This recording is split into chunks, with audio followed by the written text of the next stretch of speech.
여호와께 물으니라. 예, 여기까지입니다. 예, 거기까지입니다. 이렇게 본문을 읽으니까 무슨 내용인지 잘 모르시겠죠?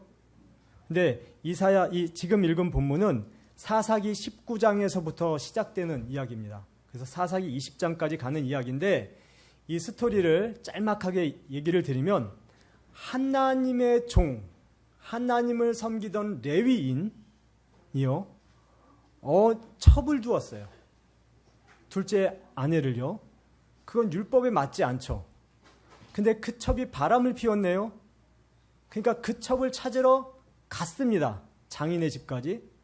그러다가 예배를 드려야 되는 주일이 다가오도록 술 먹고 노래하고 이렇게 시간 때우다가 금요일 저녁에 출발한 거예요. 왜? 하나님의 성전에 예배를 드려야 하니까. 자기 고향으로 가야 하니까. 그렇게 금요일 밤에 늦게 출발했다가 금요일 저녁에 베냐민 족속이 사는 기브아 마을에 갔다가 자기 아내를 살해당합니다. 그 강간, 성경에 적나라하게 나와요. 그 여인 하나를 윤관 온 불량배들이 하면서 죽여요. 그러니까 이 레위인이 하나님의 종인 사람이 이 아내를 나귀에 싣고 자기 고향에 돌아가서는 하나님의 사람이 그 아내를 12토막을 내는 거예요. 이런 무시무시한 이야기를, 듣도 보지도 못한 이야기를 성경에서 이 사람이 하고 있어요. 누가요? 하나님의 사람 레위인. 그리고 그거를 온 이스라엘 지파 두령에다 보낸 다음에 이런 일이 일어날 수밖에 없었던 사건을 다 얘기합니다. 그랬더니 11지파 사람들이 모여서 그 베냐민 지파 리더들한테 얘기합니다. 그 기브아 놈들 다 내줘. 걔네만 죽여버릴게. 이렇게 하나님의 종의 아내를 이렇게 해코지하고 분노하게 해서 이렇게 12토막 내는 이런 충격을 준 원인 제공을 한 기브아 사람을 다 내놔 했는데 베냐민 사람들이 싫어 그랬어요. 그래? 그러면 전쟁이야 하고서 오늘 읽은 18절에 이스라엘 자손이 아침에 일어나서 묻는 거예요. 그냥 베델에 올라가서 하나님께 여쭈어 이르되 우리 중에 누가 먼저 올라가서 저기 쳐버릴까요? 예. 그때 하나님이 쳐라. 예? 그래? 유다가 먼저 올라가서 쳐. 사자니까. 이렇게 얘기했어요. 근데 하나님이 뜻 같죠? 이게. 아닙니다. 올라가서 싸웠는데 유다 자손이 다 죽었어요. 이스라엘 11지파가 다 죽었어요. 쪽수가 이스라엘 자손이 이길 수밖에 없는 쪽수인데 죽는 거예요. 그래서 다음 날에 22절에 이스라엘 사람들이 스스로 용기를 냈어요. 또 스스로 용기를 낸 게 중요합니다. 아까는요, 하나님한테 싸우러 갈까요 말까요 묻는 게 아니라 우리 싸우러 갈 건데 누구부터 올라갈까요? 그죠? 반드시 우린 싸워야겠으니까, 죽여야겠으니까 죽일까요 말까요가 아니에요. 싸울까요 말까요 묻는 게 아니라 우린 싸우기로 결정했고 누가 올라갈까요? 물으니까 하나님이 유다가 올라가 했어요. 그러니 죽었죠. 그 다음에 22절에 또다시 스스로 용기를 내어서 내일 전열을 갖추어서 다시 한번 싸우자 하고 싸웠는데 또 죽었어요. 또 죽었어요. 이스라엘 군사들이. 멋진 사람들이. 그러니까 오늘 26절에 이에 온 이스라엘 자손 모든 백성이 올라가 베델에 이르러 울며 지금 전쟁하는 방법이 달라졌어요. 거기서 여호와 앞에 앉아서 그날이 저물도록 금식하고 번제와 화목제를 여호와 앞에 드리고 이스라엘 자손이 여호와께 물으니라. 뭐라고 물었는지 보세요. 28절에 이스라엘 자손들이 여쭈기를 우리가 다시 나아가 내 형제 베냐민 자손과 싸우리이까 말리이까. 무슨 말인지 알겠습니까? 드디어 이 사람들이 이 전쟁을 할까요 말까요 전쟁의 주권을 누구한테 줬어요? 하나님께. 그전에는 전쟁은 해야겠으니까 말라는 말씀은 하지 마시고 하라는 말씀만 해주실 줄 믿고 누가부터 올라갈까요? 이렇게 했던 족속들이 이제는요 바뀌었어요. 울며 금식하면서 회개하면서 하나님 싸울까요 말까요? 그러니까 하나님께 묻는 자세가 달라졌죠. 그때부터 하나님이 그래 이번엔 진짜 너희가 올라가면 이길 거야 해서 싸우라고 합니다. 그리고 베냐민 족속을 다 죽여버립니다. 죽이는데 얼마나 죽이냐면요. 신났겠죠. 하나님 응답하셨으니까.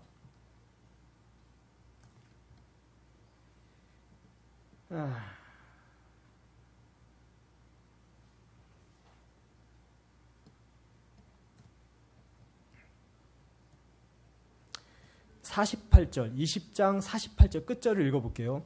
이스라엘 사람이 이날에 베냐민 사람을 치는데 자손에게로 돌아와서 온 성읍과 가축과 만나는 자를 다 칼로 치고 닥치는 성읍은 모두 다 불살랐더라. 그래서 이 베냐민 지파를 멸족시켜버립니다.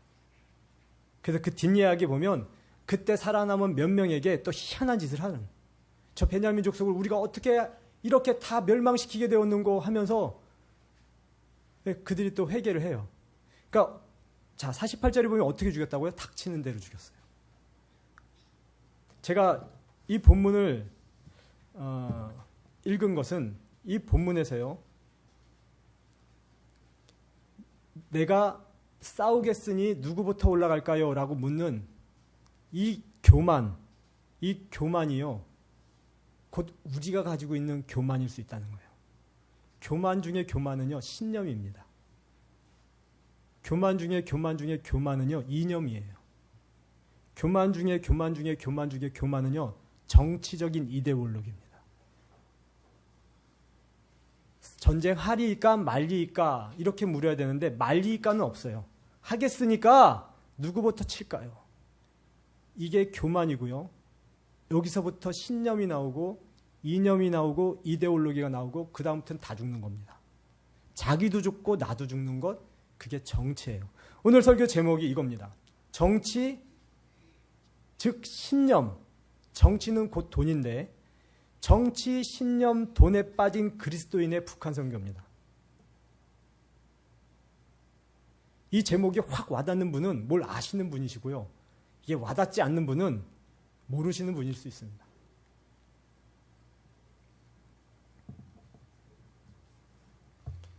오늘날 우리가 교회에서요, 북한 선교를 한다고 하는 크리스찬들 중에는요, 이 신념에 꽉 차가지고요, 나와 다른 생각, 나와 다른 의견, 그것이 하나님의 마음이라 일지라도 일단 그거는 없애버려요.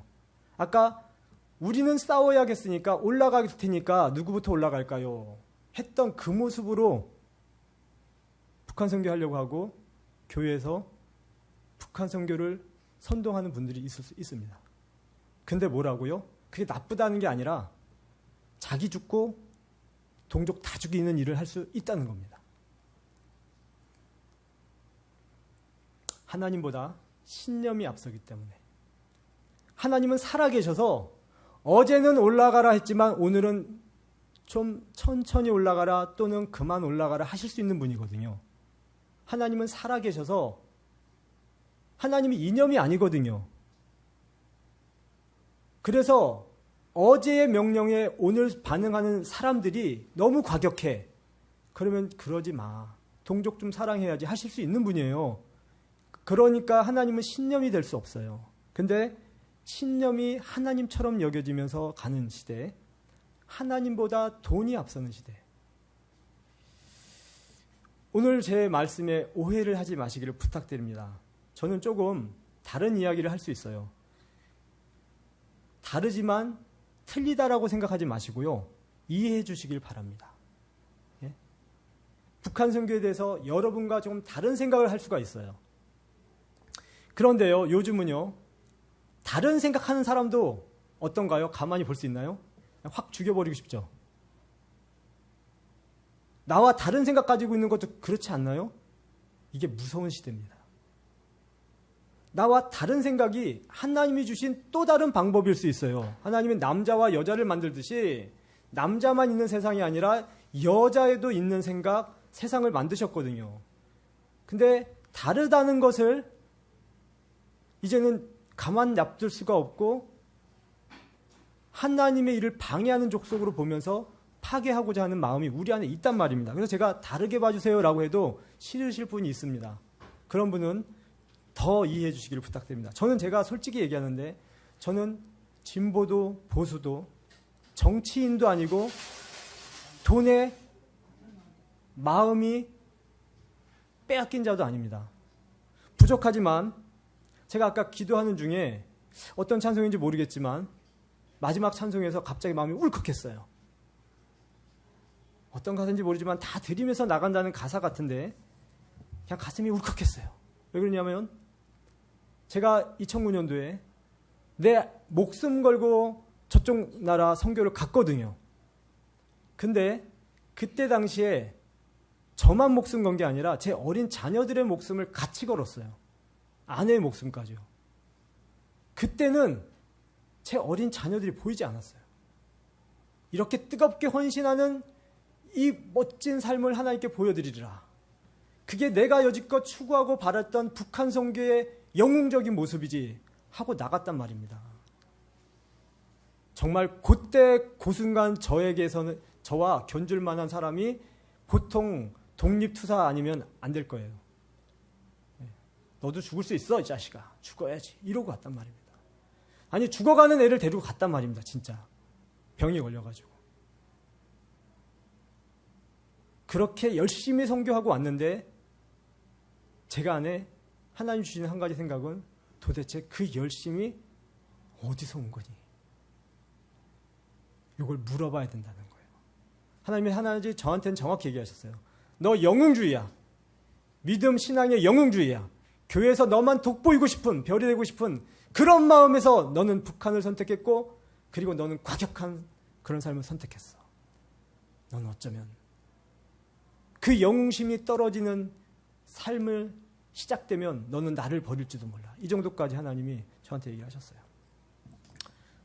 하나는 감사한 것은 이젠 그런 건 없습니다. 제가 여기서 이런 얘기를 나눌 수 있는 건 그 모든 걸 다 내려놓은 거예요. 돌을 맞아도 침을 뱉어도 저 뭐 유명하지 않은 저 선교사 뭘 좀 안다고 얘기해라고 해도 그거 다 받아들일 마음이 있습니다. 저는 제가 맞다라는 생각을 안 해요. 다만 이런 생각도 제가 있습니다. 1, 2년 선교한 거 아닙니다. 1, 2년 북한 선교사 본 거 아니고요. 1, 2년 탈북자 본 거 아니고요. 1, 2년 북한 선교, 남한 선교의 문제점 본 거 아닙니다. 그러나 제 안에 꺼지지 않는 어떤 반성과 회개가 있는데 그걸 지금 나눠보려고 합니다. 들어주시길 바랍니다.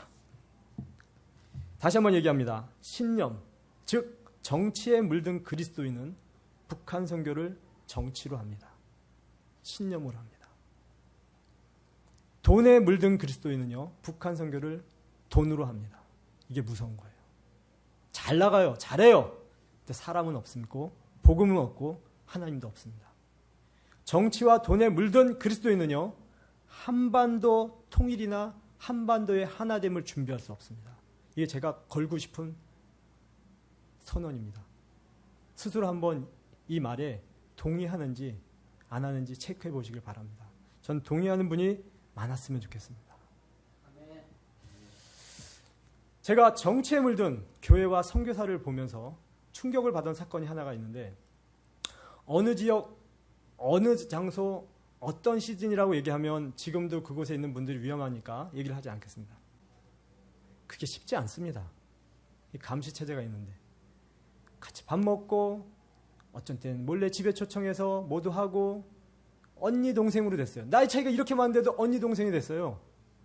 그리고 붙어 다녔어요. 이게 얼마나 좋아요? 어느 순간에 복음이 들어갈 것 같은 그런 때인데 그의 말에 우리나라에 선거가 있었어요. 그때 박모모, 근모모, 해모모 하는 분과 문모모, 제모모, 앙인모모 하는, 죄송합니다. 실수인데 앙자는 지워주시기 바랍니다. 문모모, 제모모, 인모모 하는 분이 후보로 방송 토론을 했어요.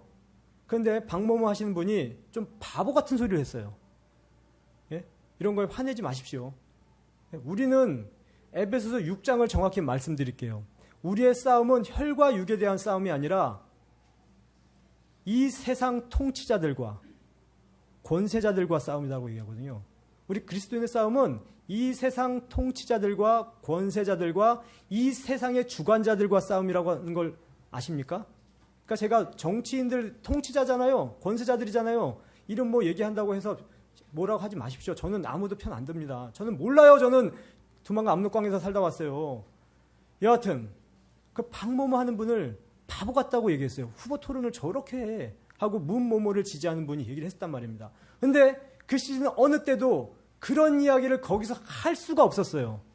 저는 그거 하나님이 하셨다고 생각해요. 그때 새벽에 싸움이 붙었어요. 예? 박모모파와 문모모파가. 어디서요? 접경지대 한복판에서, 학교에서.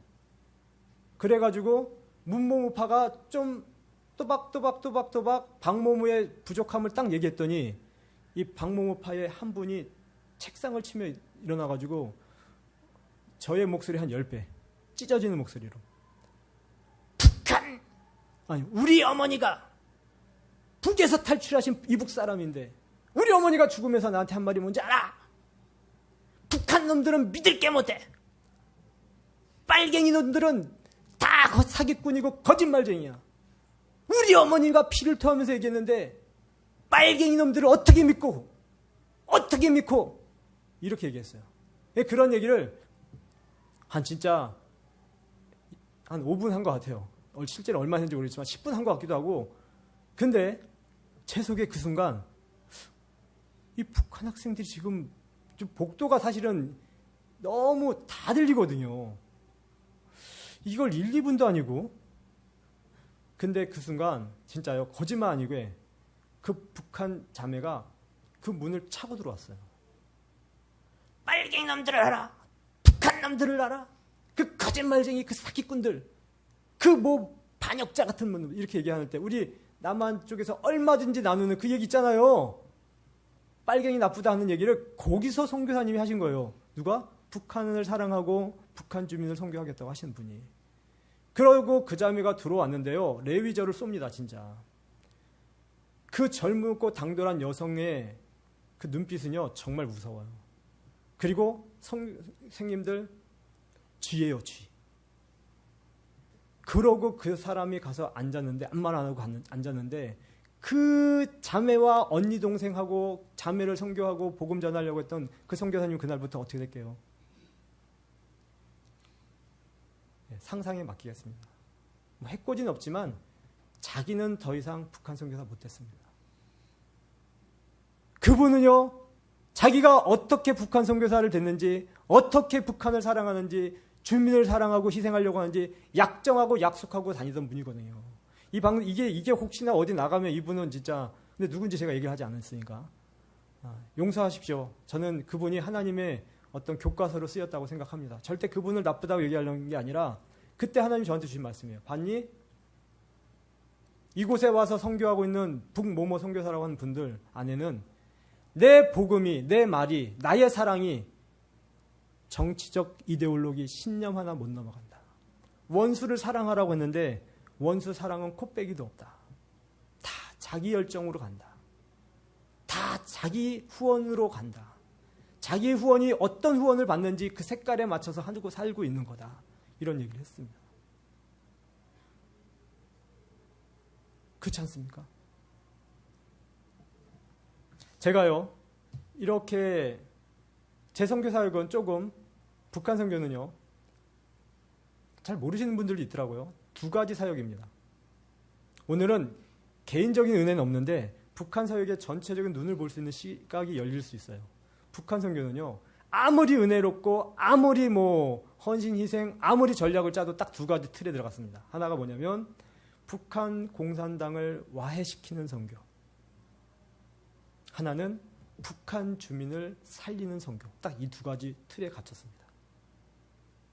모든 전략과 모든 싸움과 모든 기도 제목은 여기서 다 나옵니다.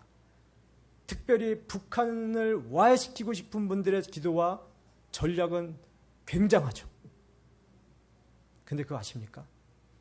결국 북한 선교의 반쪽밖에 되지 못한다는 걸.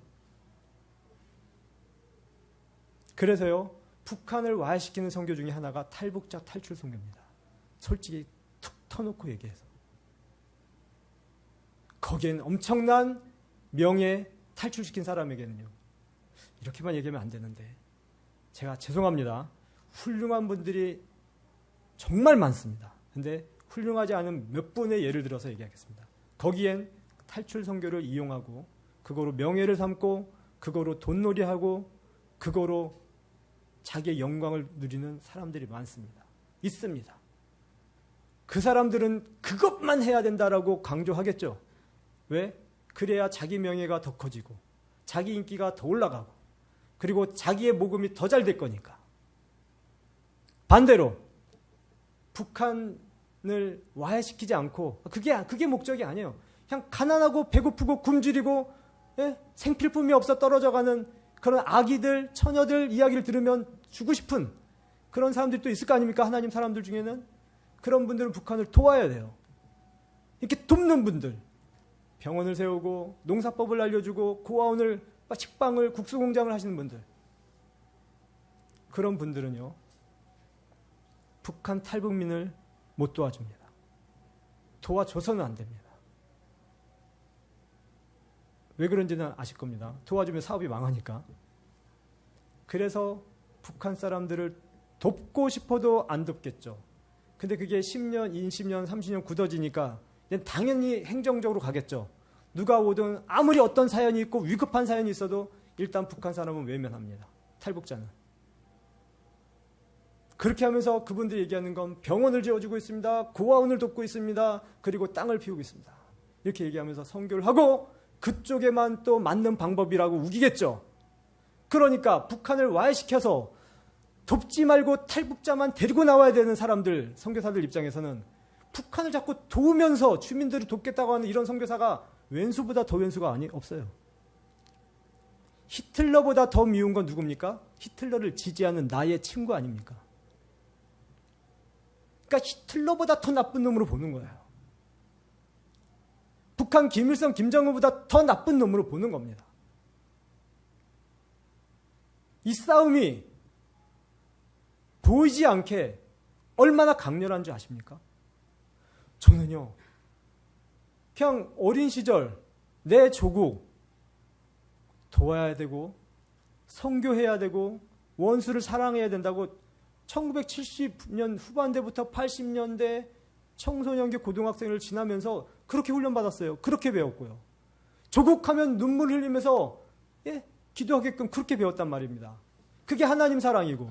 그래서 저요 뜨거울 때는요 어느 정도까지 제가 기도한 줄 아십니까? 제가 기도한 게 아니라 목사님이 그렇게 시키셨어요. 가는 곳마다 부흥회마다 조국을 위해 기도하는 그 부흥회마다 뭐라고 얘기했냐면 북한 김일성이 회개해서 하나님의 자녀되게 기도합시다. 그러면요 뜨겁게 기도했어요. 제가 보기에도 그 사람만 바뀌면 저 나라 바뀔 것 같으니까. 그러고요 또 어떤 분이 와서 북한적 공산당 하나님을 무시하고 백성을 괴롭히는 저 당원들 무너지도록 파괴되도록 지옥 가도록 기도합시다. 그러면은 주여 하면서 그렇게 기도했어요. 거기에 아무 이념도 없고 아무 편가르기도 없고 그냥 그 기도 제목이 너무 맞는 거예요. 이렇게 보면 맞고 저렇게 보면 맞고. 근데 오늘날 이 두 가지 기도 제목이 절대로 공존할 수 없는 거 아십니까? 어떻게 이렇게 된 겁니까? 제가 생각하건대 2000년대 후반서부터 이런 일이 시작됐습니다.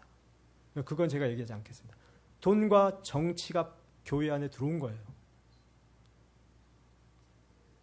정치가요, 교회를 표밭으로 보기 시작했어요. 나라가 부강해지고 이 부강한 나라의 권력을 잡으면 내 멋대로 할 수 있고 엄청난 부와 명예를 축적할 수 있는데 그 많은 표밭이 교회에 있어요. 그래서 교회에 들어가서 큰 교회에 들어가서 자기의 정치적 신념을 정치인들이 주는 겁니다. 누구한테? 자기랑 친한 그리스도인 장로나 교회 사람들한테, 목회자한테. 그리고 이렇게 한번 기도하시는 게 하나님 기도 맞지 않습니까? 하는 거예요. 맞아요. 틀리지 않아요. 북한은 와야 돼요. 근데 그것만 북한 선교입니까? 지금 죽어가고 있는 주민들, 아이들, 홍수나 지진 났을 때 이 아이들은 왜 외면해야 됩니까? 북한을 와해시키려면 그거 외면해야 되거든요. 몇백 명, 몇만 명 죽어도요, 외면해야 돼요. 너무 안타까운 건 2009년도에 제가 기아대책기구에서 북한 협력 사람으로 일을 하고 있었는데 그래서 그날 기아대책기구의 총장이 사무총장이 얘기한 거예요. 북한 쪽 돕는. 우리가 아무리 모아도 1년에 모아지는 돈은 2억입니다. 근데 2000년, 2010년도에 북한에 무슨 일이 일어난 줄 아십니까? 2009년도인가? 세계 10대 재해 중에 한 사건이 일어났어요. 홍수요. 근데 우리나라에서 2010년, 15년대인가 10년대인가 거기에 모금된 모금이 얼마인지 아십니까? 2억이에요. 교회는 어디를 다 통틀어도요. 근데 2009년도에 2010년도에 IT 지진이 일어났어요. 죄송합니다.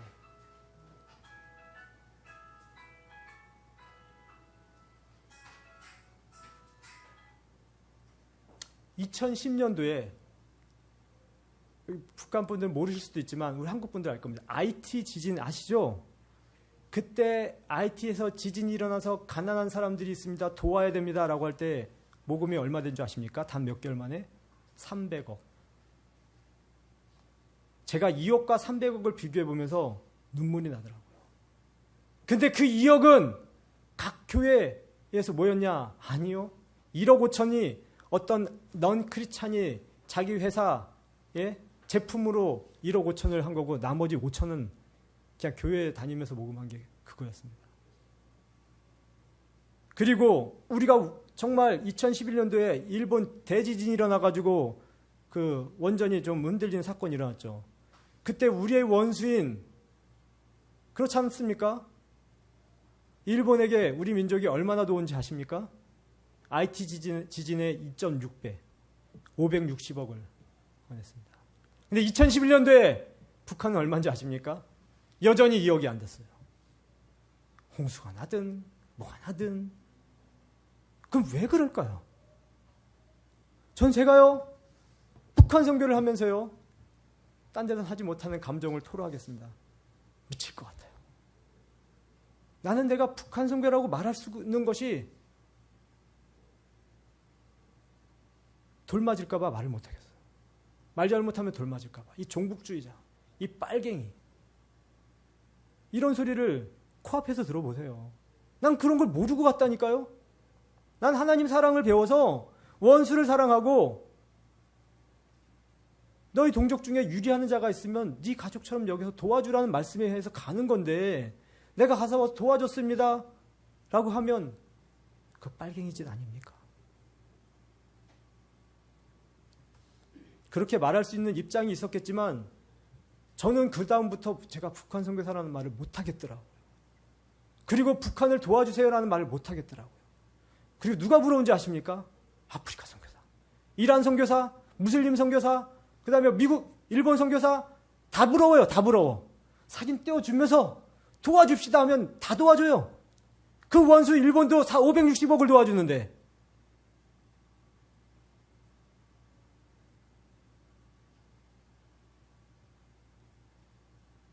저는 그런 얘기를 못하는 게 꼭 입에 자갈이 물린 벙어리 같은 거예요.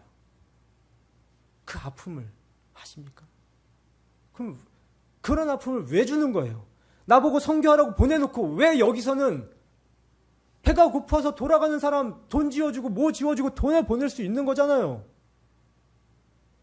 꼭 탈출시켜야 됩니까?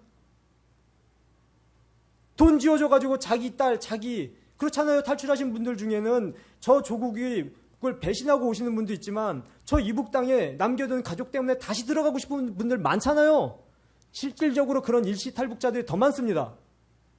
그분들한테 도와주면 안 되는 거예요? 그게 북한 정권을 세우는 겁니까? 이렇게 볼 필요가 없다는 거예요.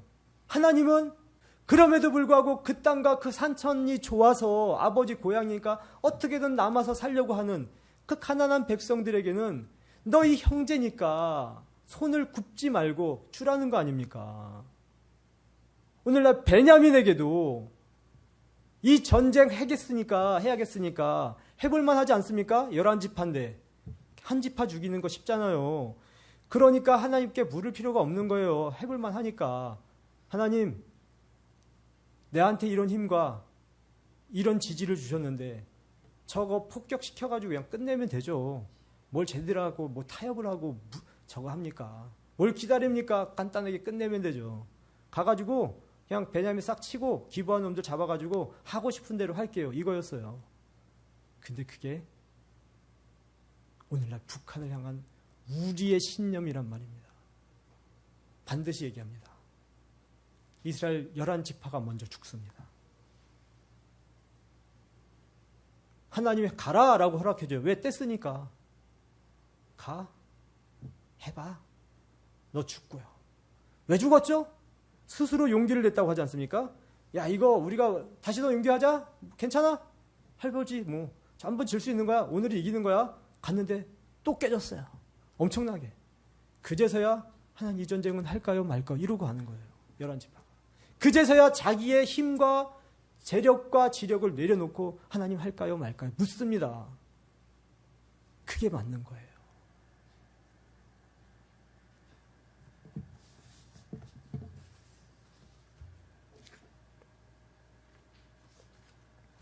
오늘날 한 가지만 더 나누겠습니다. 올해 대선이 있었나요? 제가 만나는 저희 교인 중에 한 명이 대성 통곡하더라고요. 한 명은 할렐루야 하나님이 통치하십니다. 같은 교인인데 한 명은 마귀가 됐습니다 하고 우는 거예요. 근데요, 제가 정말 이렇게 보는데 제가 나중에 한마디 했지 않습니까? 자기가 지지한 사람이 당선됐다고 웃는 사람은 예수님 부활한 것보다 더 기쁘게 울어. 근데 신앙생활하면서 그렇게 기쁘게 웃는 모습 처음 봤어요. 자기가 지지한 사람이 떨어지니까 세상이 지옥됐다고 우는 사람은 예수님 죽었을 때 우는 것보다 더 울어. 세상 그렇게 우는 사람 처음 봤어요. 그렇게 낭망하고 절망하고, 예수님 죽어도 그렇게 절망하는 사람 없어요. 죽었다는 소식 들어도. 더해요. 이 세상 끝난 것처럼 얘기하더라고요. 그래서 제가 얘기했어요. 예수님 보고 그렇게 울어보시지. 예수님 죽음 보고 그렇게 울어보시지. 예수님 부활 보고 그렇게 웃어보시지. 솔직히 툭 까놓고 당신한테 이득되니까 웃고 우는 거 아닙니까? 라고 얘기하고 싶었어요. 순수하게 그냥 지지하는 분들이 있겠지만 사실 뒤지고 파고 보면 0.00 원이라도 이득이 되니까 그럴 거예요. 그렇지 않고는 그렇게 울고 그렇게 웃을 수가 없어요. 그냥 하나님이 지금은 이 사람 세우셨네요. 그렇지만 걱정 없습니다. 그 사람보다 권세는 하나님이시니까. 하나님이 알아서 하실 겁니다. 이게 우리의 고백 아닙니까? 그러면은 내가 지지하지 않은 사람이 당선돼도 교회는 할렐루야죠.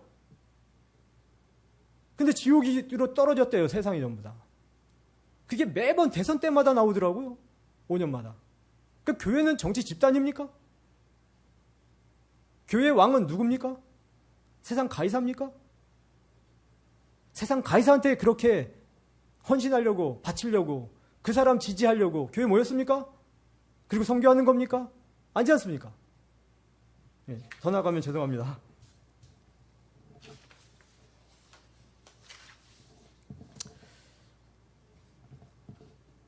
저는요, 이런 편협된 선교 방법을 나쁘다고 얘기하는 게 아니라 다 인정하자. 보수 신념을 가진 선교사님은 탈북민만 돕지 말고 북한 조민도 좀 돕자. 그럴 수 있어야 되는 거예요. 그걸 못한다니까요. 진보 신념을 가진 선교사님은 탈북민, 주민만 돕지 말고 탈북민도 돕자. 두 가지를 다 할 수 있어야 되는 거예요. 그걸 못한단 말입니다. 돈에 물든 선교사, 교회, 북한 선교자들, 탈북민들 안타깝습니다. 하나님을 돈 위에서 만나야 되는데 돈 아래에서 만나고 있어요. 제가 안타까운 건요, 북한에서 탈북자를 색출하여서 데리고 가시는 그런 특무요원으로 사셨던 형님이 저와 함께 신학교에 2000년대에 공부했어요. 그런 분 같이 짝이 돼서 집에도 가고 막 결혼하기 전에 막 울고불고 하고 이 형을 정말 그 취직 자리에 소개시켰어요. 그 형하고 같이 일도 했는데 이 형이 보통 군사입니까? 근데 이 형한테 실망한 적이 한 번 있습니다. 이 형이 회사에서 좀 판매직으로 왔는데 판매를 잘 못했어요. 그랬더니 그 사장이, 예? 한국에 배 나온 사장이 이 사람을 치는데 장난 아니게 쳐요. 근데 어느 순간 봤더니 잿더리 같은 뭘 같은 걸로 쳤나 봐요. 여기가 피가 쫙 나고 그래요. 근데 이 사람이 무릎 꿇고 있더라고요. 사장은 훈계하고. 근데 저는 그때 속에서 형 특무요원 맞아? 도대체 저 사람한테 왜 저렇게 맞는 거야? 전 맞는 줄 몰랐어요. 제가 맞는 거 봤으면 정말 제가 뭐라고 했을 거예요. 사건을 모르니까, 저는 뭔 잘못을 했는지 모르니까 그냥 보고 왔는데, 나중에 알고 보니까 별 사건도 아니에요. 이 사장이 술 먹고 취해가지고 술주정한 거예요. 근데 이 형은 왜 거기서 그러면은 그 멋진 분이 왜 맞는 거예요? 자기한테 돈 주는 월급쟁이니까. 그거밖에 없어요. 제가 이해한 건 그거밖에 없어요. 그렇게 바뀌더라고요. 그 용맹, 그 용기 돈에 절절절 떨더라고요. 우리가 탈북민분들 탈출하시면서 생명부지 땅에서 정말 천문학적인 확률로 살아남지 않으셨습니까? 그래서 남원 올 때 어떻게 생각하셨어요? 내가 이렇게 살아남았으니까 남한에서 나 어떤 일을 겪어도 살 수 있어라고는 용기 있지 않았습니까? 근데 10년 되셨습니까? 5년 되셨습니까? 지금의 본인의 모습을 보세요. 그 용기 다 뺏기지 않았습니까? 돈과 정치적인 신념의 나팔수로 다 뺏기지 않았습니까? 그 배짱이 살아나기를 부탁드립니다. 그 배짱이 우리 북한 분들이 살아나셔야 돼요.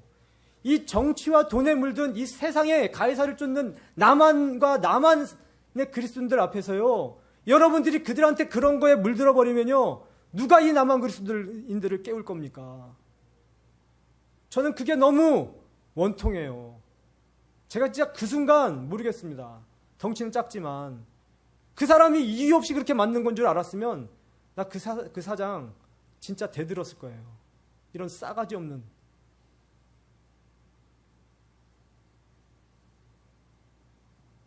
그런 배알과 배짱이 다 죽었더라고요. 저도 죽었습니다.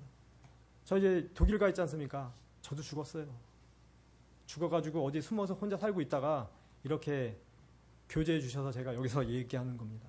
진짜 이렇게 강력하게 설교 한 5, 6년 만에 처음 해보나 그렇습니다. 맨날 지질이 짜고 울고 코로나 죽어갑니다. 하나님, 저는 선교사입니까? 저는 목사입니까? 이러고 울고 있었는데 그 심령 알아요. 그 낮아질 수밖에 없는 심령. 근데 그렇게 잿더리로 맞고 뭐로 맞아도 다시 피 흘리면서 일어나야 할 것은 그 사장의 돈을 보고 그걸 얻고서 일어나는 게 아니라 그거 거부하고 하나님 사랑 의지해서 일어나야 된다는 거예요. 그래야 산다는 겁니다. 우리의 소원은 통일이라는 노래는 이제 없어졌습니다. 저 어렸을 땐 그렇게 놀래봤어요. 온 국민들이요. 우리의 소원은 통일, 우리의 소원은 통일. 꿈에도 소원은, 낮에도 소원은, 밤에도 소원은. 지금 젊은 세대들 우리의 소원은 이대로. 북한은 북한대로, 우리 남한은 남한대로. 왜 그렇습니까? 돈 때문에. 내 돈, 내 사회보장 저 북한하고 나누고 싶지 않으니까. 예, 그렇습니다. 이것만 이제 나누겠습니다. 시간이 길어져서 한번 사진 한번 보겠습니다.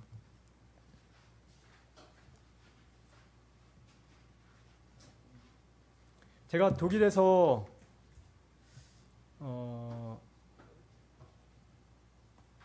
다시 북한 선교사로 살아야겠다라는 마음을 먹은 건 독일에서 만난 북한 분들이 아니라 독일에서 만난 독일 사람들입니다. 그 사람들이 북한 사람들을 사랑해 주는데, 예, 다음 거 한번, 남한 사람보다 더 사랑하는 겁니다. 그래서 여기 사진 없는데 여기는 작년에 한 몇 월인지 제가 까먹었어요. 요즘 기억이 안 나서. 작년이에요. 작년 상반기 때 9월 정도인가. 거기에 겨울인가? 작년 초인가? 올해 초인가? 한 7, 80명의 독일 유럽 사람들이, 리더들이 모였어요. 리더들이요. 그러니까 그 밑에는 한 최소한 10명이 또는 20명 한 교회나 이게 있다고 보시면 됩니다. 그분들이 와서 뭐라고 얘기했냐면, 세상에는 세 부류의 한국인이 있대요. 코리아가. 첫 번째가 노스 코리아, 두 번째가 사우스 코리아, 세 번째가 서드 코리아. 우리! 그랬어요. 놀랍지 않습니까? 그 목사님과 선교사님들이, 그 노란머리 하는 분들이. 그래서 전 진짜 울었습니다. 그런 분들이 기도회를 하는 거죠. 저렇게 한바들을 놓고 매월, 그리고 3개월에 한 번씩은 다 같이 모여서 이렇게 여러 가지 상황을 놓고 기도합니다. 다음 보겠습니다. 기도합니다. 이건 진짜 적게 모인 날이에요. 이게 여기 곳곳에서 지금 사실 적게가 아니라 다 하고 있어요. 여기 한 부분만 찍은 겁니다. 다음요. 없으니까 그럼 뒤로 돌리겠습니다. 반대로 돌리겠습니다. 예. 예, 여기. 이게 뭔지 아니면 이게 된장찌개입니다. 다시 보겠습니다. 독일 마을이에요. 마을에 모인 사람인데 저기 겉절이라고 써있죠. 김치예요. 그럼 우리가 저 95년도에 인도 선교 처음 갔는데 인도 선교사님이 그러시더라고요. 인도를 선교하려면 인도 사람이 돼야 됩니다. 그래서 인도 음식 먹이고 인도 옷을 입히고 인도 말을 가르치더라고요. 근데 그때 그게 너무 재밌고 신났어요. 그리고 그때 무장이 뭐냐? 난 인도 사람이 돼야 인도 선교사가 된다. 근데 이분들이 보세요. 똑같은 짓을 하고 있는 거예요. 누굴 위해서? 한국과 코리아를 위해서. 겉절이 음식을 먹고 된장찌개를 먹어요. 저 빵을 먹는 사람들이. 충격적이지 않습니까? 이쪽으로요. 아까 여자분. 더요. 예. 그때 이런 젊은 사람이 왔어요. 그래서 당신은 몇 살이냐 했더니 18이래요. 아니 이렇게 좋은 날에 휴가 안 가고 왜 여기 왔어요 했더니 자기는 저 북한을 위해서 헌신하고 싶고 배우고 싶고 알고 싶고 기도하고 싶어서 왔다는 거예요. 와, 너무 감사하잖아요. 다들 나이 드신 분들인데 이렇게 사진 찍고 부탁한다. 꼭 사진 찍고 싶다. 이렇게 얘기했어요. 그랬더니 이 자매가 한국말을 배우고 한국말 하더라고요. 나중에 깜짝 놀랐습니다. 근데 이 자매가 너는 그러면 어떻게 북한에 대한 마음을 알게 됐냐 했더니 자기가 사는 마을의 목사님이 북한을 위해서 소개하고 기도하라고 해서 어렸을 때부터 듣다가 북한 선교가 됐다는 거예요. 근데 이런 일화가 사건이요. 유럽의 곳곳에 있는 거 아십니까? 서드 코리안들이 있는 거 아십니까? 그분들을 우연히 전혀 정말 예기치 못하게 만나는 사건들 하나하나씩 있는데 그걸 만나면 그냥 눈이 번쩍 뜨입니다. 프랑스에 놀러 갔다가 프랑스의 아버지가 저 좀 보자고 해서 도대체 이 사람은 왜 나를 보는지 모르겠습니다. 봤어요, 저녁에. 그랬더니 그 사람이 그러는 거예요. 자기 아들이 북한 선교사가 되겠다고 13살짜리인데 기도한다. 내가 어떻게 도와야 될지 모르는데 네가 북한에 갔다 왔다는 소리를 지금 옆에서 듣고서 내가 심각하게. 그래서 얘는 어떻게 그걸 받게 됐습니까? 했더니 뉴스를 보다가 마음이 들어왔는데 그게 3년 전인가 2년 전인데 이 아이가 지금은 그 대한민국 지도, 평양 지도를 정도를 사다 놓고 매일 아침 기도하고 그리고 북한 조선에 대한 책을 프랑스 써지 책을 한 거 구해서 그거 가지고 맨날 배우면서 기도한대요. 이건 사람이 하는 일이 아니지 않습니까? 그래서 제가 놀랐어요. 그리고 그 아버지 하는 말이 나는 내 아들이 결정했기 때문에 내 아들을 서포트할 수밖에 없습니다. 그러면서 두려운데도 기도하더라고요. 그래서 제가 축복 기도했어요. 울면서 기도했어요. 감동이 돼서요. 어떻게 이런 일이 일어납니까? 여러분, 우리 남한이요. 이렇게 색을 가지고 나와 다른 선교 방법은 반대하니까 꼭 찌라시 불리고 라디오 방송하고 탈출해야 하고 인권 외쳐야만 선교인 줄 아닙니까? 반대로 그런 거 싹 눈 감고 주민들 돕고 고아원 세우고 땅 종자씨 보내주고 구호물품 보내주고 이것만 북한 선교인 줄 아는 이런 마음으로 사니까 하나님이 이렇게 서로 싸우는 남한교회에 소망이 없는 거예요. 지금 베냐민 지파와 이스라엘 지파가 서로 그러고 싸우고 있는 거예요. 그러니까 하나님이 서드 코리아를 불러고 계신 거죠. 이 사람들이 이런 감정이 없어요. 북한 선교할 때 우리처럼 이런 색이 없어요. 그래서 아침에 독일 할머니가 뭐라고 하신지 아십니까? 예, 그렇습니다. 이제 질문 좀 받아볼까요? 제가 부탁드리는 건 색깔 갖지 말라는 거 아닙니다. 그렇게 배우시고 그렇게 사셔야 열정이 생기시면 가지십시오. 진보든 신념이든 보수적 신념이든 하나님의 이 시대에 북한 선교를 위해서 주신 열정입니다. 다만 하나님의 나라 주권자가 하나님이신 교회에 와서는 절대 그 색 내지 마십시오. 그렇지 않습니까? 하나님의 나라는 2000년 전에도 1960년에도 1980년에도 90년에도 2010년에도 동일한 색깔, 동일한 방법, 동일한 권력입니다. 그런데 세상은 가이사를 쫓는 색깔은 두 가지 색이 있잖아요. 빨간색, 파란색. 하십시오. 세상에서 싸우면 누가 뭐라고 하겠습니까? 세상에서 싸우는 건. 세상은 가이사 거니까 가이사대로 가시면 되죠. 싸우십시오. 교회 단톡방, 교회 기도회, 교회의 설교, 교회의 모임에서는 이 색으로 나오면 안 됩니다. 그럼 이 하나님 나라가 어떻게 되는 거예요? 세상 가이사의 나라가 되는 거 아닙니까? 이렇게 나오면. 그래서 이거를 이렇게 놓으셔야 뒤로 가셔야 되는 거예요. 아시겠습니까? 예, 여기 있습니다. 교회에서는 하나님이 아버지시고 한 가족 한 형제고 그 복음적 마인드로 설교하시고 세상에 교회 밖을 나가시면 세상 무리들 속에서 싸우고 뭐 하십시오.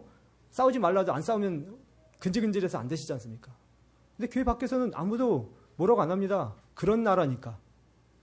근데 하나님 나라는 사랑과 희생과 섬김과 겸손과 포용과 그런 나라니까 이 나라에 와서는 하나님의 나라의 방법으로 북한 선교를 받아주시고 나와 다른 일로 하시는 분들을 사랑해 주시고 도와주시고 그게 하나됨입니다. 이게 원코리아고 이게 통일이에요. 이런 북한 선교에 대한 마인드가 복음으로 통일되어야 한반도 통일이 가능한 거죠. 교회 안에 이미 이것이 우선이 되고 있으면 되겠습니까? 설교 강단이든 기도 제목이든 선거 때마다 더 난리 피면 되겠습니까? 그게 필드에 있는 선교사들한테 얼마나 칼싸움 주는 일인지 아십니까? 멋 모르고 순수하게 나간 저희가 왜 그걸 이거에 흔들려가지고 두만강 압록강에서 서로 칼부림을 해야 되는 겁니까? 목숨 걸고 나가는 그 자리에서. 그렇지 못하게 해주실 거는 순수하게 교회가 이걸 덮어주셔야 돼요. 하나님 방법으로. 그래서 이 색만 보여주면 얼마든지 북한 선교는 되어가고 괜찮습니다. 하나님 그렇게 두 가지 방법으로 북한을 우리를 이끌어 가신 줄 믿습니다. 아멘. 예, 질문 있으시면 나눠주시면 되겠습니다. 예, 귀한 말씀 너무 감사하고 저희 옆에서 사회를 간단하게 보겠습니다. 혹시 이렇게 들으시면서 이렇게 질문하고 싶은 부분들 그런 부분들 있으신 분들은 여기 앞에 나와서 마이크를 잡고 고관사님 좀 앵글을 좀 이렇게 좀 잡아주시면 좋을 것 같아요. 저도 예 질문 있으신 분 이게 자연스럽게 나와서 해주시면 감사하겠습니다. 워낙 잘 전해서 질문이 없으신가요? 아니면 정말 편안하게 그냥 그 평상시 질문들을 나눠주셔도 됩니다. 일단 뭐 예. 여기 나와서 이게 마이크 잡고 좀 해주십시오.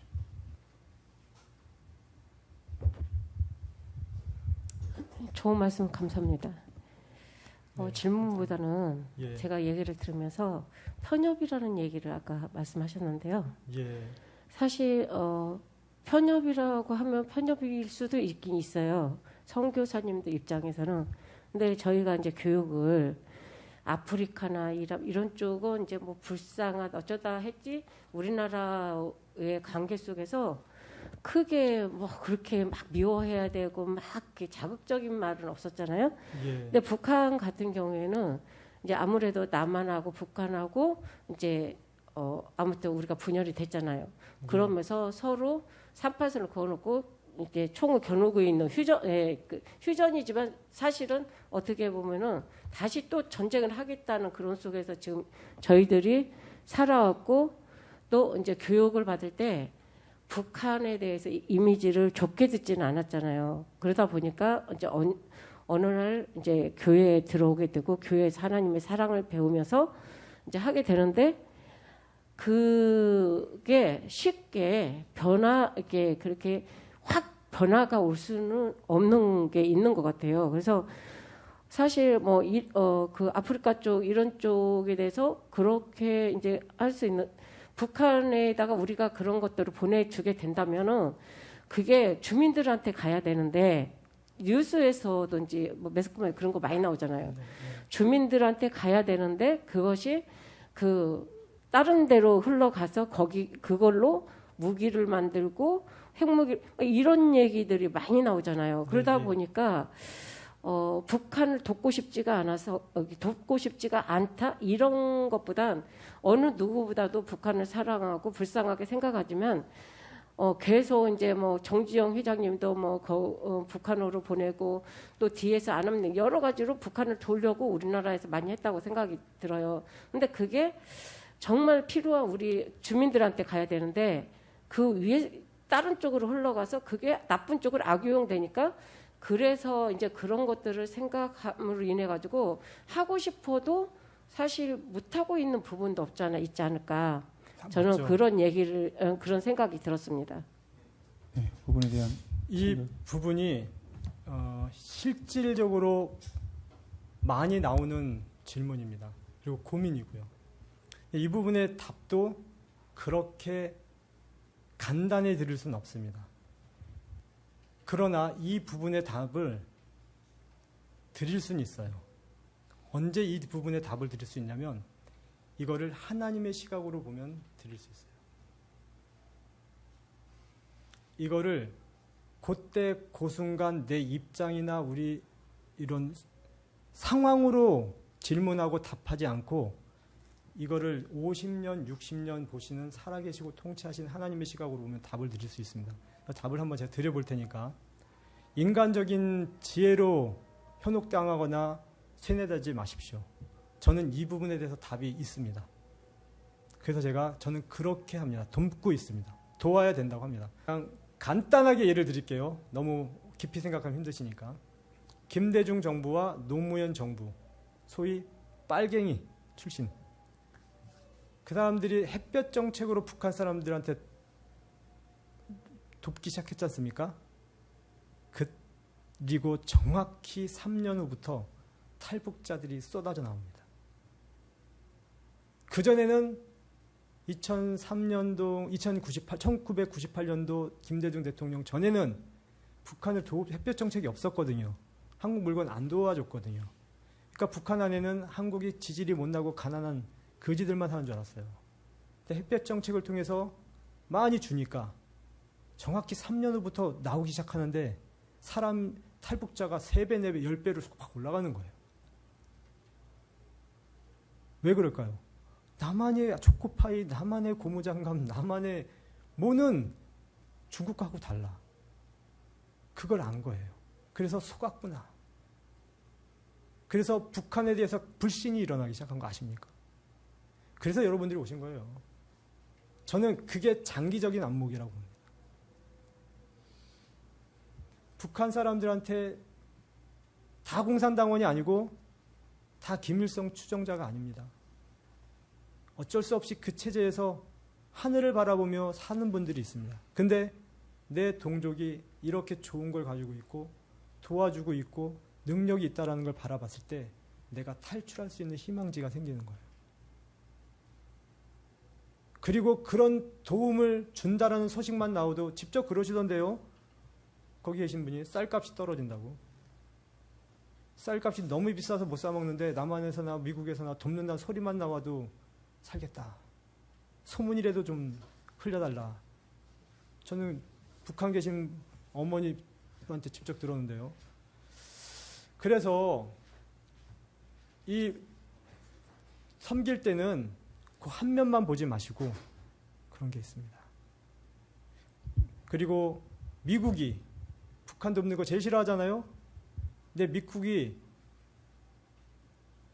항상 북한 사람을 돕는 거 아십니까? 한국보다 더 많이 인도적 지원으로. 그럴 때 미국이 하는 답이 뭔지 아십니까? 왜 저 정권을 살려주려고 합니까? 라고 거기도 있을 거 아닙니까? 강경한 매의 눈을 가진 매파가. 그때 미국 돕는 정치인이 한 말이 북한의 어린이는 정치를 모릅니다.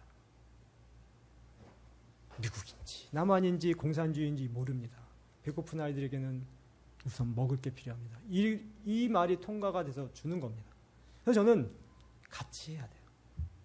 어차피 하나님은요, 돕을 자를 통해서는 돕게 하시고 망하게 탈출시킬 자에게는 돕지 않게 할 자에게는 안 돕게 하고 계신 거예요. 하나님 손이 그렇게 하시는 거 어떻게 해요? 어느 나라는 빨간 손 리더를 주셔가지고 이 사회 전체가 빨간 손답게 가고 어떤 나라는 파란 손 리더를 주셔가지고 이 나라 전체가 막 도와주잖아요. 그래서 북한이 선교를 우리 그렇게 하시는 거예요. 또 한 가지 말씀드리면 우리가 안 도우면 북한은 망한다고요? 절대 안 망합니다. 지금 우리가 안 도와봤잖아요. 누가 돕습니까? 러시아하고 중국이. 그리고 북한 걸 다 가져가죠. 지하장을. 백두산도 가져가고 아십니까? 쓰레기 옥수수 몇 톤 주면서 무산 탄광 그 자체를 다 가져가는 거. 왜? 아무도 안 돕잖아요. 우리가 돕잖아. 그러니까 북한은요. 그 천연 지하자원을 7천억이라고 하는 것 같던데 엄청난 돈이던데 그걸 그냥 헐값에 옥수수 하나에 금덩이 하나를 주는 겁니다. 그러면서 북한은 절대로 무너질 수 없어요. 안 주는 거로 무너질 수가 없어요. 이미 세상은 하나님이 그렇게 판을 만들어 놓으셨어요. 그래서 제 생각엔 돕는 자들을 통해서 너희 동족이 너를 돕고 있다라는 이 메시지를 지속적으로 줄 필요가 있습니다. 그래야 북한 주민들이 나만이 형님이라고 모실까 볼 거 아닙니까? 원수라고 보지 않을 거 아닙니까? 네, 그렇습니다. 예, 감사합니다. 예, 우리 뭐 혹시 더 많이 질문하실 분들이 있을 것 같은데 우리 선교사님들도 요약해서 조금 이렇게 좀 답변해 주시면 더 많은 부분들이 답변할 수 있습니다. 제가 이제 선교사님이 말씀하시는 부분은 아주 이렇게 선교적인 관점에서 말씀을 좀 했던 것 같은데 이제 그 질문에 대한 부분에서 선교사님이 말씀하신 걸 좀 이렇게 역사적인 관점에서 조금 보충하고 또 우리 서영리 간사님이 질문하신 부분들에 대한 답변을 조금 이렇게 좀 대신 해보고 싶다는 생각이 드는데 우리 선교사님 아까 북한에서 이렇게 김대중 저는 북한 사람입니다. 이게 김대중하고 이렇게 노무현 정권 시기에 많이 도와줬기 때문에 탈북민들이 많이 나왔다. 뭐 이런 시각에서 말씀하셨는데 제가 봤을 때는 그게 뭐 도와줘서 그랬다기보다 그때가 이게 90년대 초거든요. 근데 90년대 초에 구소련이 이렇게 무너지면서 동부 유럽권들이 이렇게 무너지고 또 그 영향으로 인해서 이게 북한이 이렇게 계획 경제가 이렇게 교류를 못한 어떤 그런 것 가운데서 또 북한이 93년도에 이게 이게 방지 조약 어떤 거기서 탈퇴를 하면서 이게 봉쇄가 들어가고 어떤 그런 차원에서 이렇게 힘들었기 때문에 이게 나온 걸로 좀 그런 식으로 생각하고 있고 그리고 이제 우리 서영리 간사님 질문하신 부분들에 대해서는 저도 전에는 저도 탈북민으로서 탈북자로서 이렇게 북한을 도와준다는 거에 대해서 너무 이렇게 분개했었어요. 근데 제가 우리 이 다이스 문물들 선교에서 이게 통일 선교를 준비하려고 보니까 이게 통일 선교를 통일을 먼저 했던 그 사회들이 어떤 그런 역사들을 쭉 공부를 해봤어요. 이게 쭉 해봤는데 그때 그래서 독일 통일에 대해서 쭉 독일이 900년도부터 이렇게 쭉 이렇게 신성 로마 제국 때부터 이렇게 생성된 그때부터 쭉 이렇게 역사들 쭉 봤거든요. 통일 시대까지. 근데 특히 분열이 됐다가 이렇게 연합을 하는 어떤 그런 과정들을 여러 번 겪었어요. 근데 그때 이렇게 1800년도에 프로이센하고 오스트레일리아, 오스트레일리아는 정치적인 어떤 그런 힘이 막강했고 이 프로이센은 이렇게 경제적인 힘이 막강했거든. 근데 프로이센이 나중에 이게 다 통합을 했잖아요. 근데 프로이센이 지금 이름이 생각나는데 이게 이런 종족들을 이렇게 결합을 할 때 통일 방법을 뭘 썼는가 하면 이게 관세 동맹을 했어요. 예. 지금 말하면 FTA 같은 어떤 그런 관세 동맹을 하면서 이렇게 유을 주면서 그런 것으로 이렇게 흡수를 했거든요. 그리고 동독하고 서독이 분리됐을 때도 동독의 경제의 5분의 1이 서독의 교류를 통해서 경제적인 교류를 통해서 이렇게 했거든요. 근데 전에는 내가 이렇게 역사적 관점에서 그런 시각이 없었을 때는 북한을 도와주는 거 진짜 이거는 핵무기를 개발하는 거다. 이건 진짜 북한 정권을 고소하게 만드는 거다. 물론 이렇게 저도 이렇게 북한 같은 경우에 이렇게 이렇게 구역 개성공단이라든가 라진 특구라든가 이런 것들로 이렇게 해가지고 자금만 빨아들이고 그런 자유주의 물결이 밖으로 못 나가게끔 그런 체제로 이렇게 하려고 하는 어떤 그런 부분들이 있긴 하지만은 내가 역사적인 관점에서 보니까 이게 경제적인 교류를 하는 게 흡수를 하는 것에서 가장 빠른 길이라는 거예요. 예. 그리고 솔직히 우리만 이렇게 하는 게 아니라 북한이 자체도 이게 우리 물건이 들어오는 걸 상당히 두려워해요. 이게 그 한국 한류라든가 또 그리고 이렇게 뭐 뉴스로 나오잖아요. 그 우리 대한민국 축구 대표팀이 북한에 가서 축구를 했는데 완전히 뭐 온 경기장이 뭐 관중이 하나도 없고, 어떤 북한 자체도 그리고 들어오는 걸 힘들어하는 거예요. 그러니까 우리가 이게 보수적인 어떤 입장에서 저도 좀 그런 것들을 많이 했는데 이게 역사적으로 증명된 어떤 그런 그 결과들이라고 저는 생각해요. 예. 그러니까 이렇게 경제적인 교류를 하는 게 오히려 더 북한을 이렇게 그 시장 경제로 이렇게 끌어들일 수 있는, 개방할 수 있는 그런 이게 기본적인 어떤 그런 마인드가 아닐까, 좀 그런 생각을 좀 해봅니다. 예. 예, 이 방송이 안 나간다면 제가 더 실질적인 것들을 말씀드릴 수도 있어요. 제가 필드에서 했던 예, 한 가지 요거까지만 나눌게요. 요거까지만. 예. 제가 아까 얘기하다가 이제 까먹었었는데, 독일에 있는 북한을 선교하시는 할머님이 지금은 이제 한 5, 6년 돼가겠네요. 매일같이 베를린에 있는 북한 대사관에서 편말 시위를 합니다. 오전에는 그분의 별명이 초록색 입은 할머니예요. 오전에는 북한 공산당에 그 혼냅니다. 너희들 그 정치범 수용소, 그리고 감옥에 가고 있는 사람들, 그리고 지하교회 성도들 인정 안 하고, 이런 것들에 대해서 막 팻말을 들고 막 얘기합니다. 그리고 그분이요, 그렇게 하니까 북한 대사관 사람들이 화를 내겠죠. 그죠? 근데 북한 대사관 사람들이 화를 안 냅니다. 왜 그럴까요? 이분이 오후에는요, 하나님이 북한 대사관 너를 사랑해, 하나님이 공산당인 너희들을 사랑해, 하나님은 김정은도 사랑해, 하나님은 그래도 너희를 사랑해, 이 메시지를 오후 동안 들어요. 그분이 직접 저한테 얘기하신 거예요. 근데 저는 그때 그분을 만나게 하고 대화하게 하신 하나님을, 저는 하나님의 음성으로 들었어요. 나만의 북한 선교사, 나만의 교회가 이 할머니 같이 되길 원한다.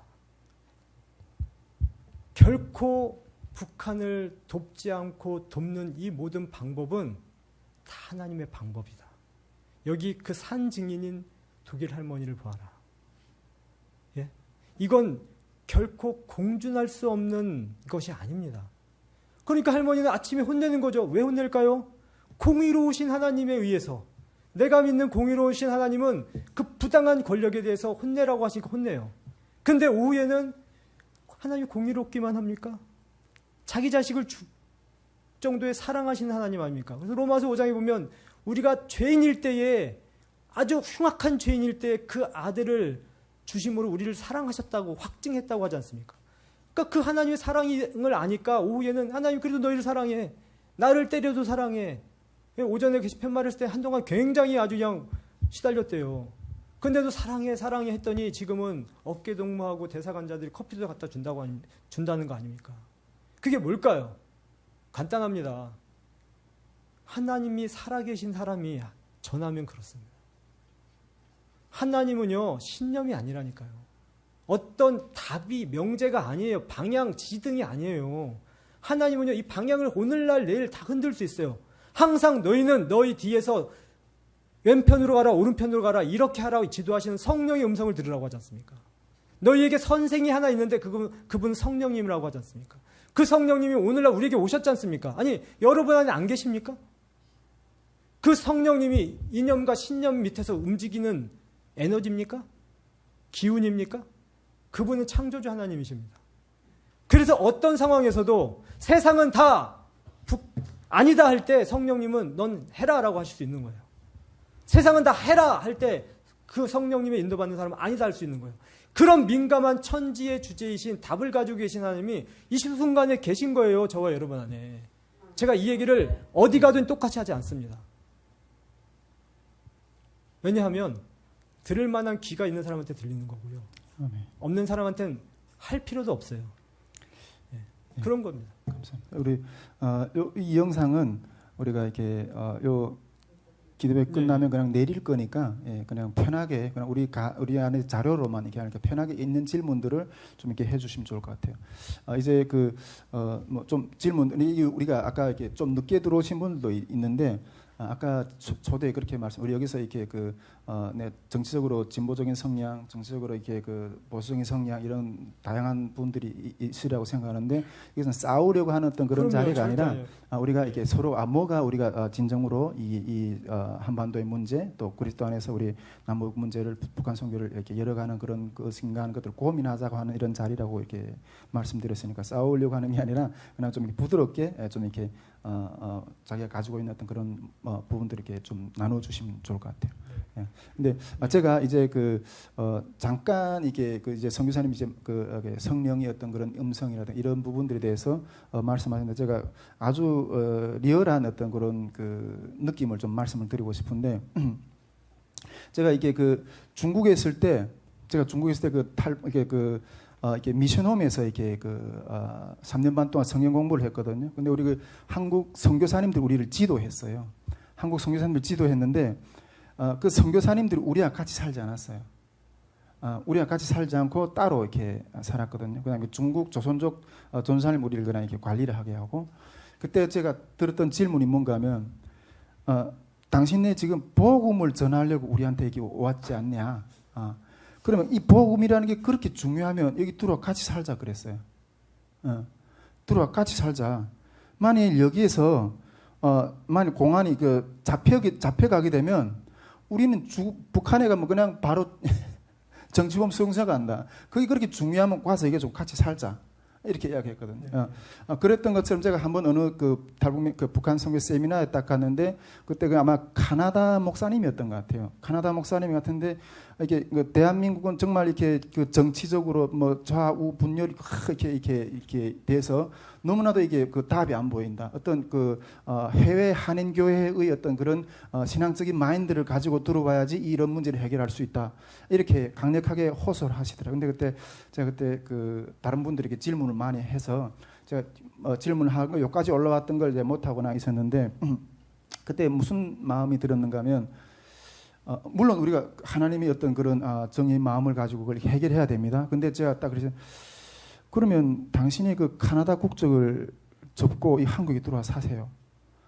대한민국은 지금 이게 핵 우산이 북한의 핵 위험에 이렇게 씌워져 가지고 언제 터질지 모르는 어떤 그런 것들 때문에 우리가 북한의 비핵화를 그렇게 외치는 거고, 근데 이건 현실이거든요. 예. 근데 이게 어떤 순간에 어떻게 잘못될지 모르겠다. 근데 이 국내에서 사는 사람들이 어떤 정치적인 분위기와 어떤 그런 모든 사회적인 분위기가 이 사람들의 감정을 그렇게 드러놓길 수밖에 없는 거예요. 예. 근데 그런 감정들이 충분히 있거든요. 예. 그런 부분들에 대해서 어떻게 조금 그런 현실에 대해서. 예. 외국인들이 볼 땐 그런 위협감이 없는 상태에서 북한 선교를 할 수 있지 않겠냐 그 얘기시죠? 예. 예, 맞습니다. 외국인들은 그런 위협감이 없어요. 그래서 그 사람들은 그렇게 할 수 있는 거예요. 근데 한 가지 이런 것도 있습니다. 제가 러시아에서 우크라이나 전쟁이 일어났더니, 예? 막 이제 저쪽까지, 러시아 사는, 우크라이나 주변에 있는 국가의 이제 선교사님들이나 한인인 분들한테 막 친척들이 연락 오는 거예요. 야, 거기 위험한데 괜찮냐? 거기 위험한데 괜찮냐? 근데 저한테까지 오더라고요. 독일은 더 멀리 떨어지는데도. 제가 얘기했죠. 괜찮습니다. 아무렇지도 않습니다. 근데 뉴스에서 막 난리가 난 것처럼 얘기한다는 거예요. 그러니까 그런 것도 있는 것 같아요.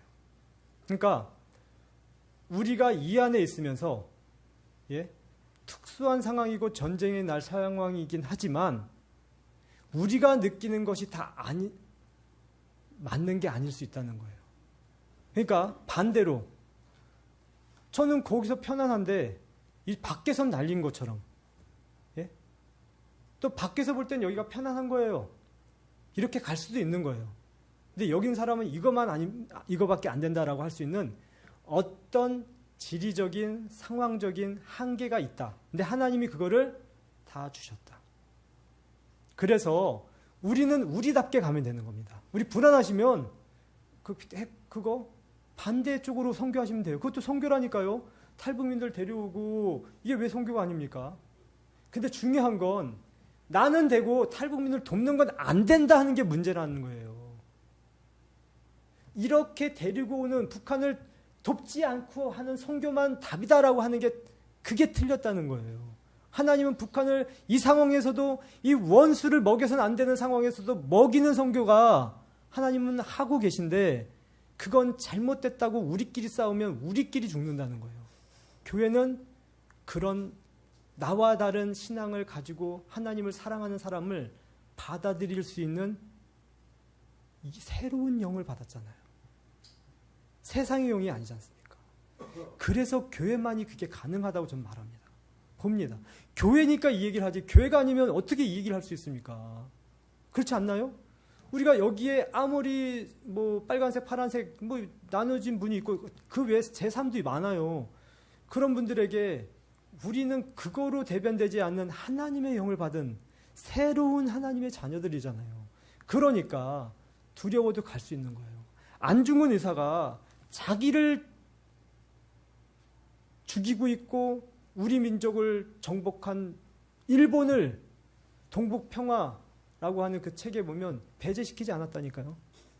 일본 너희도 한국과 같이 더불어 잘 살자. 왜요? 크리스찬이니까. 하나님의 사랑을 받은 사람이니까 원수 식민지 그 원수국을 품는 그런 동북아 평화라고 하는 사상을 쓰기 시작한 거예요.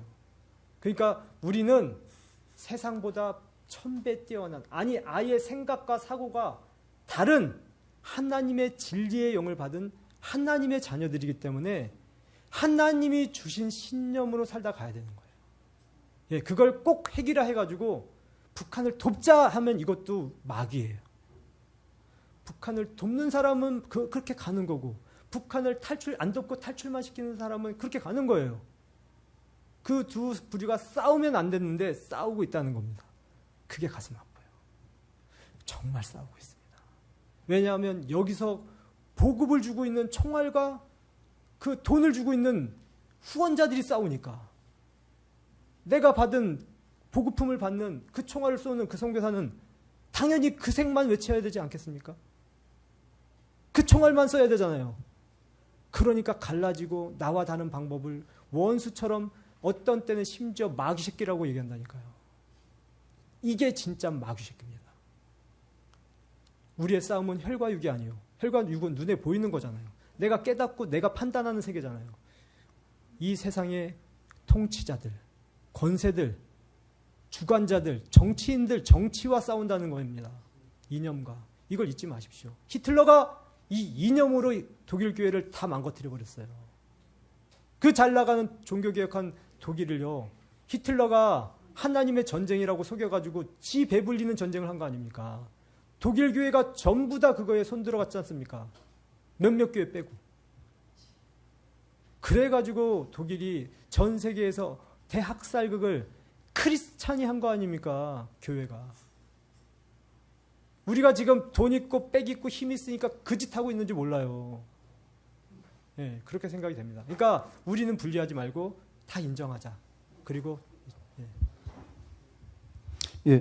또 질문하실 분, 앞에 이렇게 질문하실 분 있으면 앞에 여기 마이크가 있으니까요. 현이가 할래? 아까 그 김대중하고 노무현 빨갱이라고 말씀해 주셔서 그래서 그 전 김대중 대통령님과 노무현 대통령님은 북한을 이렇게 후원하지 않았는지 그걸 여쭤보고 싶어요. 정말 그리고 빨갱이가 맞는지 잘 모르겠거든요. 저는 이제 그게 저는 그런 말을 하지 죄송합니다. 아까 제가 농담 삼아 한 거고요. 그거는요. 저는 그게 중요하지 않습니다. 저는 그게 중요하지가 않고 정말 말씀드리는 게 저는 그분이 어떤 일을 했는지를 관심이 없어요. 제 관심은 내가 정말 하나님의 빛을 받은 선교사인가. 그리고 제가 알기로는 빨갱이 아닙니다. 그러나 빨갱이로 보는 분들도 있겠죠. 그러면 그렇다고 하면 되지. 뭐가 문제입니까? 어차피 죽은 사람들인데. 또 다른 분 혹시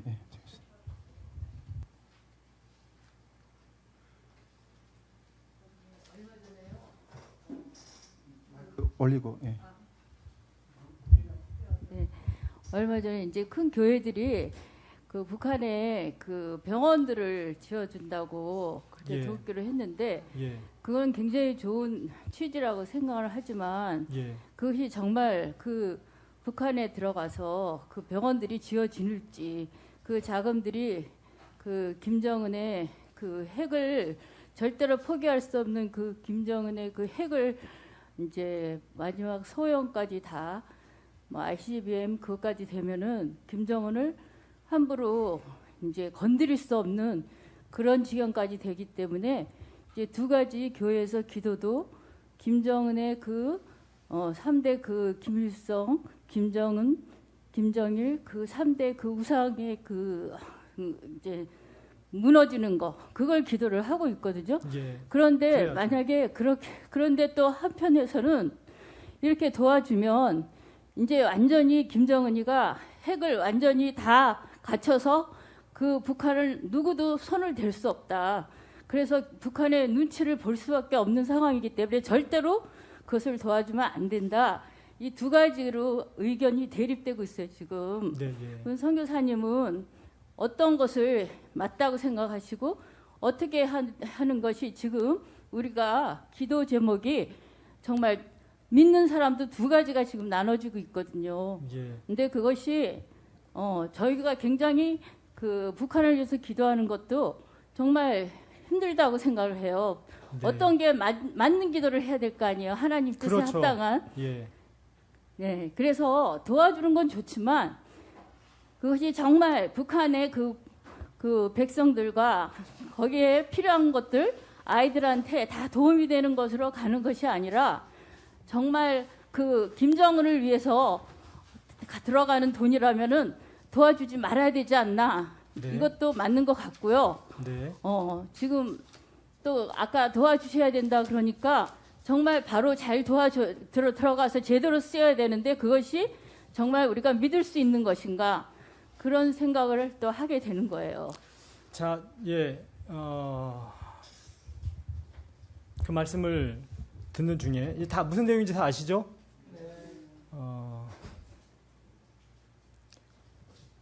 하나님이 주신 마음이 이겁니다.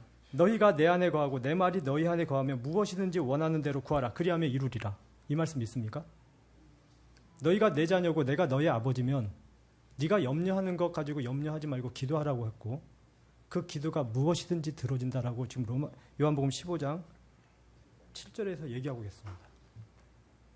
너희가 내 안에 거하고 내가 너 안에 거하는 것은 이것이다라고 하면서 그 다음 절에 나오는데 뭐라고 하냐면 내가 아버지의 계명을 지켜 그의 사랑 안에 거하는 것 같이 너희도 내 계명을 지켜 내 사랑 안에 거하라. 그러니까 결국은 우리가 하나님 안에 거하고 하나님 내 안에 거하는 건 내가 그분의 계명을 지키는 거예요. 그분의 계명은 뭡니까? 원수를 사랑하라. 세상은 왼뺨을 때리는 자에게 오른뺨을 줘서는 안 된다고 얘기하지만 나는 내 계명은 그렇지 않다. 왼뺨을 때리느냐 오른뺨도 대라. 너의 겉옷을 가져가느냐 속옷까지 뺏겨라. 그런 각오로 나를 따르는 자가 내 계명을 지킨 자고 그는 내 자녀다. 왜? 이런 생각과 이런 사고와 이런 법은 세상에서는 없으니까. 그러니까 북한이 핵 개발이 무섭습니까? 그게 무섭다라고 얘기하는 자가 누굽니까? 어둠의 정사와 권세자들 아닙니까?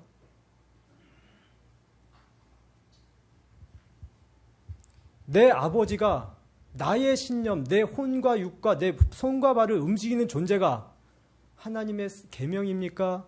아니면 세상 판단자들의 판단입니까? 저는 그 판단이 그렇게 나쁘다고는 얘기하고 싶지 않지만 그렇게 판단하시고서 동시에 하나님의 이 계명을 한번 읽어보시고 말씀을 그러면 하나님의 진리가 주는 자유가 임하지 않습니까? 저는요 똑같이 오늘 아침에도 핵무기 북한 이런 거 막 공포스럽게 들려요. 예? 그리고 또 그런데도 오늘 이 편에서 내 재물이 있고 북한뿐이 있다면 다 돕고 싶어요. 왜? 지금 더 죽어간다고 하니까. 그러면 저는 주면서 저도 없는데 주면서 이 염려 없을까요? 있죠. 근데 제가 어떻게 기도하는 줄 아십니까? 아버지 계명을 지켜 전하니까 원수에게 먹이는 사랑을 하니까 이 하나님을 신념으로 믿고 영을 따라하는 이 행동이 북한의 악한 영을 따르는 핵무기를 만드는 데 들어가지 않게 될 줄 믿습니다. 그렇게 강한 확신과 그분의 약속을 믿으니까 주는 거죠. 이 약속을 못 믿으면 못 주는 겁니다. 그래서 저는 그게 그분의 믿음의 수준이라고 보고 그분의 판단의 수준이라고 보고 그래서 못 주시는 분은 그렇게 사십시오. 자유하십시오. 안 주셔도 됩니다. 근데 제가 한 가지만 말씀드릴게요. 절대로 도와서는 안 된다고 그렇게 목소리를 높이고 63 빌딩에 올라가서 103층 빌딩에 올라가서 외치셔도 하나님은 상관없이 돕는 자들을 만들고 계시다니까요. 그게 서드 코리아 유럽 중립국들이에요. 아무리 미국이 제재하고 뭐 해도요. 스위스, 스웨덴, 독일, 노르웨이, 덴마크는 보내는 거 아십니까? 그 사람들이 다 하나님 믿는 나라들입니다. 그리고 세계에서 가장 행복지수가 높은 나라 사람들이에요. 근데 그 사람들은 많아서 주는 것 같으십니까? 아니요. 그 사람들이 배운 하나님의 사랑이 그거여서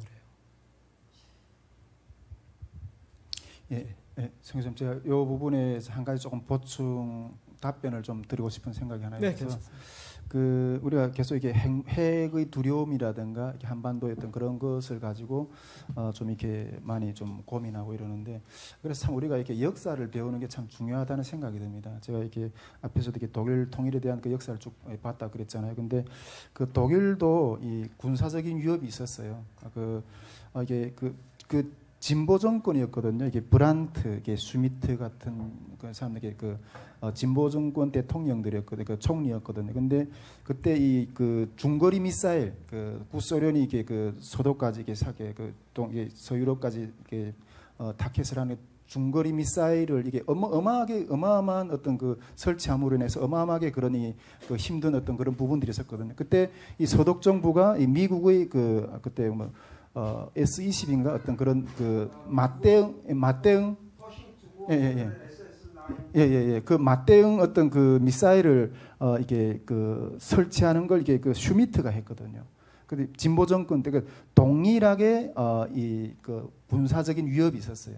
그럼에도 불구하고 경제적인 교류는 계속해서 아까 동독이 서독의 경제 교류가 5분의 1이라는 거, 우리 중국하고 지금 40%인가요? 예, 그래서 중국이 한번 휘청해 버리면 대한민국이 완전히 수출 경제 완전 1이잖아요. 근데 5분의 1, 그 동독 경제 전체 5분의 1을 서독까지 교류를 했다는 거죠. 그 동일한 어떤 그런 군사적인 위협이 있는 상황 가운데서 계속 교류를 했다.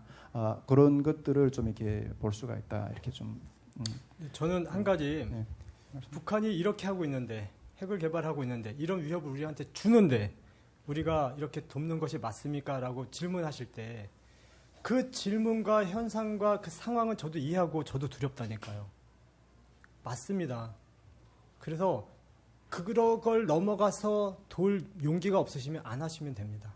하나님은 그런 믿음밖에 없어요. 근데요, 제가 하는 이유는 딱 하나입니다. 첫 번째, 아까 우리 선교사님이 우리 목사님 말씀하셨지만 그 탈출 과정에서 그 선교사님한테 우리 같이 와서 삽시다 라고 할 때 사는 선교사님 있었습니까?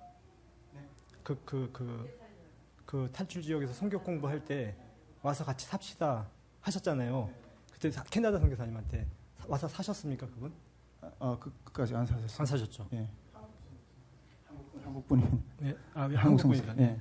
끝까지 그 자리에서 가서 살 수가 있을까요, 없을까요? 대부분 못 삽니다. 왜냐하면 같이 죽으니까. 근데 예를 들어서요, 거기 들어가서 사는 선교사님 있지 않습니까? 예? 그러니까 1차적으로 조선족 분이나 화교분들을 통해서 다 신앙 검증된 다음에 안전빵이다 하고 만나는 분 말고 애초에 그냥 그래, 내가 전하고 내가 그 바뀌는 눈빛 볼 거야 하는 그런 선교사님은 삽니다. 같이 살아요, 목숨 걸고. 그때 죽습니다. 그 일을 할 때 나는 죽었어요. 죽기로 결정했으니까 그 일을 하는 겁니다. 그게 북한 선교사예요. 그러면 죽었는데 이제 와서 무슨 북핵이 무섭습니까? 나는 이미 죽었잖아요.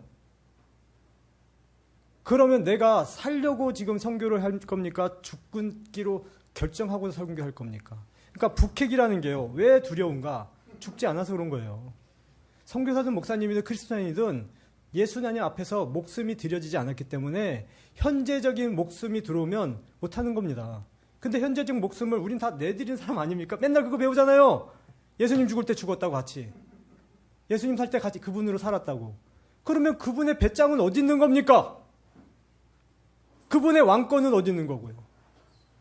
죄송합니다만 전 살았습니다. 저는 북한 분이랑 같이 만났어요. 제가 맨손으로. 제가 그래서 이걸 얘기하는 게 아닙니다. 지금은 무섭고. 다만 그렇게 해볼 때 한 가지 주신 용기가 이거예요. 죽음은 넘어가는 거구나.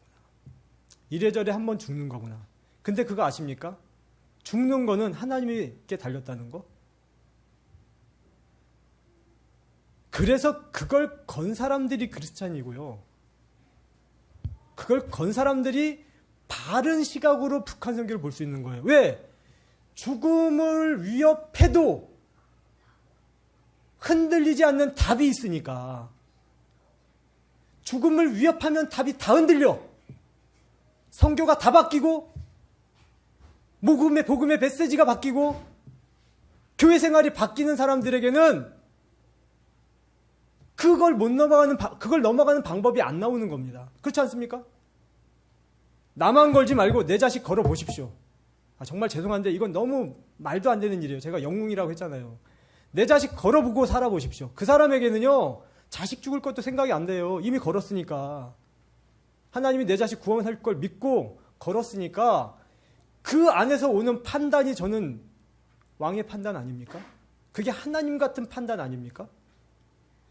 근데 그걸 못 걸었기 때문에 내 돈 뺏기고 내가 쌓아놓은 지식 뺏길 것 같고 그리고 하루아침에 핵이 폭발하면서 망할 것 같은 일어나지도 않은 상상이 지금 내 정신을 잡고 생각을 잡고 나에게 북한 선교는 이렇게만 해야 된다라고 메시지를 계속 주고 있는 거예요. 이 사람은 자기를 부인하지 않는 자입니다. 정말 부인하면 이 메시지가 끊깁니다. 그리고 다 할 수 있어요. 다 할 수 있습니다. 그 얘기를 전 드리고 싶어요. 그 정도 수준까지 가야 되는 게 우리 거듭난 사람들의 삶이고 파워예요. 그 파워가 없잖아요.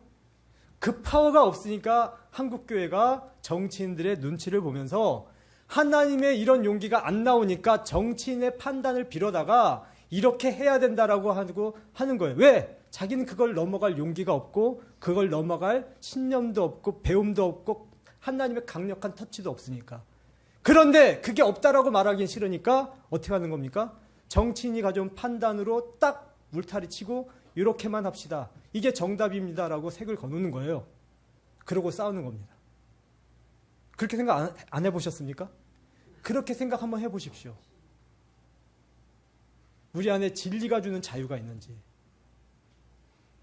그래서 북한 선교는요, 제가 생각할 때 모든 선교와 모든 신앙의 최전방이에요.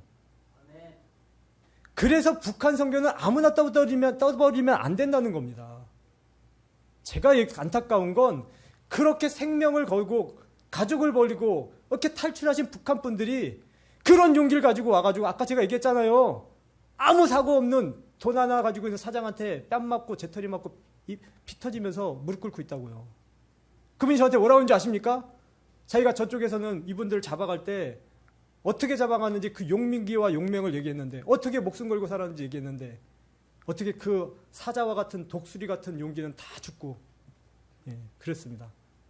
기억하십시오. 하나님을 만난 사람은 목숨을 일단 하나님께 드리고 가는 겁니다. 너무 과격하게만 얘기해서 죄송합니다. 하지만 요거 한 번은 생각해 보셔야 되는 거예요. 요런 삶이 성경에 써 있다는 걸 생각해 보시길 바랍니다. 예, 감사합니다. 우리 시간이 많이 가가지고 한 사람은 좀 요 질문 내가 무조건 좀 한번 해야 되겠다. 이렇게 정말 간절한 어떤 그런 부분 한 분만 더 받겠습니다. 네, 혹시 있으시면 예, 나와서 이렇게 그 마이크로 예. 드는 생각이 예, 마이크 잡고 계십니다. 선교사님의 강의에 많은 동감을 하면서 근데 이제 우리가 그 자꾸 북한에 대해서 이제 두려움, 뭐 핵 개발이라든지 이런 정치적인 거를 이제 염려하고 이제 또 말씀하신 것 차용하는 이유가 하나님을 못 믿기 때문인 것 같아요. 그러니까 우리가 이제 기본적으로 우리는 우리 목숨의 주권자가 북한의 핵이 아니고 김정은도 아니고 김일성도 아니고 하나님이시라는 거 우리가 먼저 믿어야 되고요. 그게 크리스찬의 가장 기본적인 신앙이라고 생각을 해요. 그러면 북한이 뭐 핵을 가지든 뭐 100개를 만들든 하나님이 허락지 않으면 참새 한 마리도 안 떨어진다는 그 믿음이 있어야 돼요. 근데 그 믿음은 어디 가고 북한이 뭐 핵 만들면 우리가 죽을 것 같다. 그건 하나님 허락해야 우리가 죽는 거지. 북한이 우리에 대해서 사실은 참새 한 마리도 못 건들거든요. 근데 그것이 왜 그런 거를 못 믿냐면은 역사적으로 이제 역사를 얘기하셨는데 6.25 전쟁이 있었잖아요. 그때 우리가 많이 죽었잖아요. 우리 많이 죽이기도 했지만 우리도 많이 죽고. 근데 그것이 이제 북한이 했다고 생각하고 김일성이 했다고 생각을 하기 때문에 이제 남한에서는 김일성만 이제 때려잡자는데 실제로 김일성이 죽었는데 뭐 변한 게 없잖아요. 그 다음에 이제 김정일 때려잡다는데 김정일 죽었는데 뭐 변한 게 없잖아요. 그러니까 사실은 그 사람 김일성, 김정일이 이 역사를 움직이는 게 아니고 사실은 6.25 전쟁도 하나님의 심판이었거든요. 하나님이 하신 일이에요.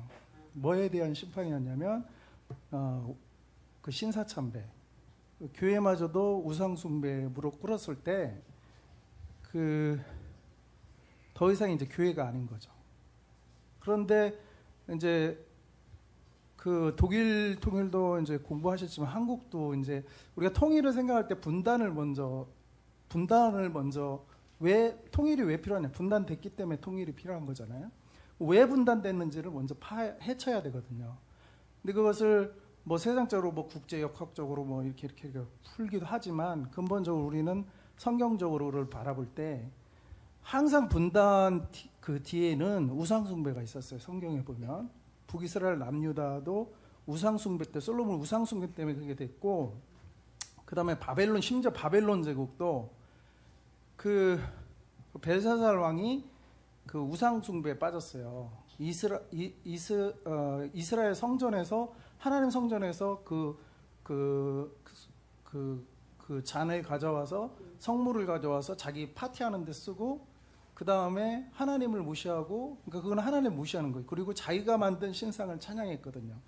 바로 그 파티가 끝나기도 전에 하나님의 손이 나타나서 메네메네 대결 오바르신 그러면서 그것을 해석할 자를 찾아라 해서 다니엘이 나와서 그걸 해석해주고 그날 밤에 그 벨사살이 죽거든요. 하나님이 우상숭배했을 때 그러니까 하나님의 성물을 완전히 자기 파티하는 데 하고 그 자리에서 그 하나님을 무시하고 자기가 만든 신상을 막 찬양하고 그랬거든요. 그거 다니엘서 보면 그날로 그냥 그 왕이 죽었어요.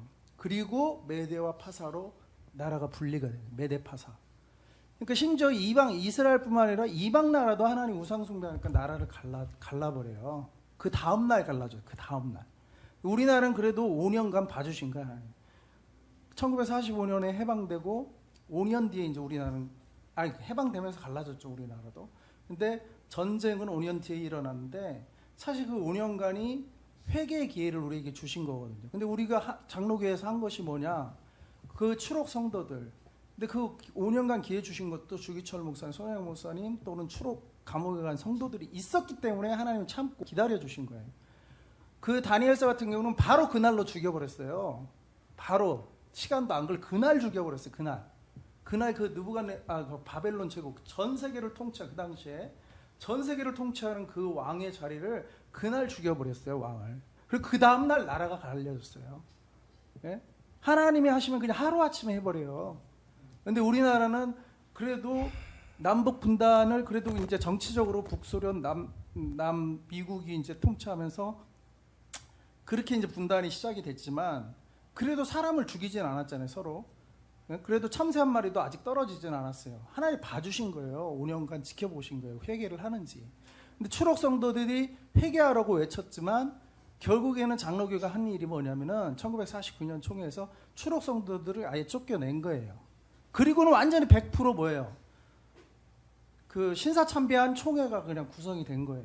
그리고는 그 쫓겨난 사람들이 따로 만든 게 이제 고신이, 그게 장로교회 최초의 분열이었는데 하나님이 그걸 보실 때 이거는 한쪽은 완전 우상숭배한 자들끼리 지들끼리 교회라고 총회를 만들어 놓고 오히려 그 신앙을 지켰던 사람은 쫓아내버리고 하나님이 치신 거고, 그리고 그 다음에 6.25 전쟁이 난 거예요. 그러니까 김일성과 북한의 이것은 하나님 막대기로 사용한 거예요. 유다와 북이스라엘은 아수르를 막대기로 사용해서 북이스라엘을 하나님이 택한 민족이에요. 그런데 그들이 우상숭배 빠지고 선지자를 계속 보내도 회개하지 않잖아요. 그러니까 결국에는 북이스라엘 먼저 치시고 남유다도 뭐예요? 회개치 않으니까 결국에는 바벨론을 통해서 쳤단 말이에요. 그럼 바벨론, 아수르, 성경에 언제 아수르의 그 왕이 뭐 느부갓네살을 칩시다. 그러면 느부갓네살, 이 괴뢰도당 느부갓네살이라고 성경에 어디 그렇게 써 있어요. 그 다음에 바벨론이 유다를 쳤는데 이 괴뢰도당 바벨론이 느부갓네살을 때려잡자 느부갓네살 이렇게 하라고 하나님 시킨 적이 어디 있냐고요. 성경에 그런 거 1.1핵도 찾아볼 수가 없어요. 근데 한국 교회는 북한 때려잡자 이 교회에서 앞장서서 그랬단 말이에요. 이념을. 하나님이 그거 1.1핵도 성경에 언급한 적이 없어요. 근데 한국 교회는 지금까지 해온 게 김일성 때려잡자를 세상보다 더 앞장서서 했어요. 그게 솔직한 한국 교회 역사예요. 네, 맞습니다. 이딴 짓이나 하는 게 무슨 회개를 해야 돼. 하나님이 그러니까 김일성이나 북한의 이거는 하나님 막대기로 사용한 거지, 하나님이 허락지 않으면 참새 한 마리도 안 죽어요. 북한이 핵을 몇만 개, 몇천만 개 만들어도 하나님이 허락지 않으면 1.1핵도 우리한테 어떻게 할 수 없어요. 그런 믿음을 우리가 가져야 돼요. 그 믿음도 없이 어이구 핵 하나 만들었다고 그냥 벌벌벌 까면서 저것들 도와주면 안 돼. 언제 하나님이 원수를 사랑했고 원수에게 어떻게 했어요? 먹을 거를 줘라. 그러면 오히려 숯불을 그 원수의 머리에 쌓는 거라고 했어요. 그리고 원수 갚는 거는 하나님께 맡기라고 했어요. 하나님께. 니들이 직접 원수 갚는 거 하지 마라. 내가 갚겠다. 그러니까 하나님이 다 하시는 거예요. 근데 무슨 우리가 뭐 도와주면 안 되고 도와주면 어떻고 안 도와주면, 그거에 따라 이 남북한의 역사가 움직여지는 게 아니에요. 북한은 우리가 도와주든 안 도와주든 뭐 빨간 정부가 들었으면 파란 정부가 들었어도 북한은 변함없이 핵 개발할 거고 변함이 없어요. 북한은. 우리가 뭐 안 도와준다고 그 사람들이 핵 개발 안 할 것 같아요? 안 도와줘도 핵 개발하고요. 도와줘도 핵 개발하고 안 도와줘도 핵 개발해요. 그거에 상관없어요. 남한의 정책, 햇볕 정책 한다고 그들이 뭐 핵 개발 안 할 것 같아요? 또 그러면 적대 정책 한다고 그들이 핵 개발 안 할 것 같아요? 상관없어요. 남한이 어떤 정책을 펴든 북한은 자기네 길을 가요. 자기들 하고 싶은 대로 한다고. 우리와 상관없이. 그걸 알아야 돼요. 근데 우리는 그런 북한을 상대로 해야 되는데 우리는 그러면 거기에 따라서 좌지우지 될 것이야. 그런 게 아니라 말씀하신 것처럼 하나님 말씀대로 하면 돼요. 그냥. 우리 하나님 말씀대로 하고 믿음, 그리고 그 말씀대로 할 수 있는 근거는 믿음이에요. 믿음. 내가 하나님 앞에 바로 서면 머리카락도 세신받고 했거든요. 머리카락 하나 흔들지 못해요. 그 원수가. 우리가 주님 앞에 바로 서서 가면, 그리고 그런 믿음도 없이 무슨 북한을 상대로 해서 선교한다고 하고, 그런 믿음이 있어야 돼요. 북한에 뭐 핵을 개발하든 말든 신경 쓸 필요 없어요. 근데 세상은 이렇게 못해요. 세상은.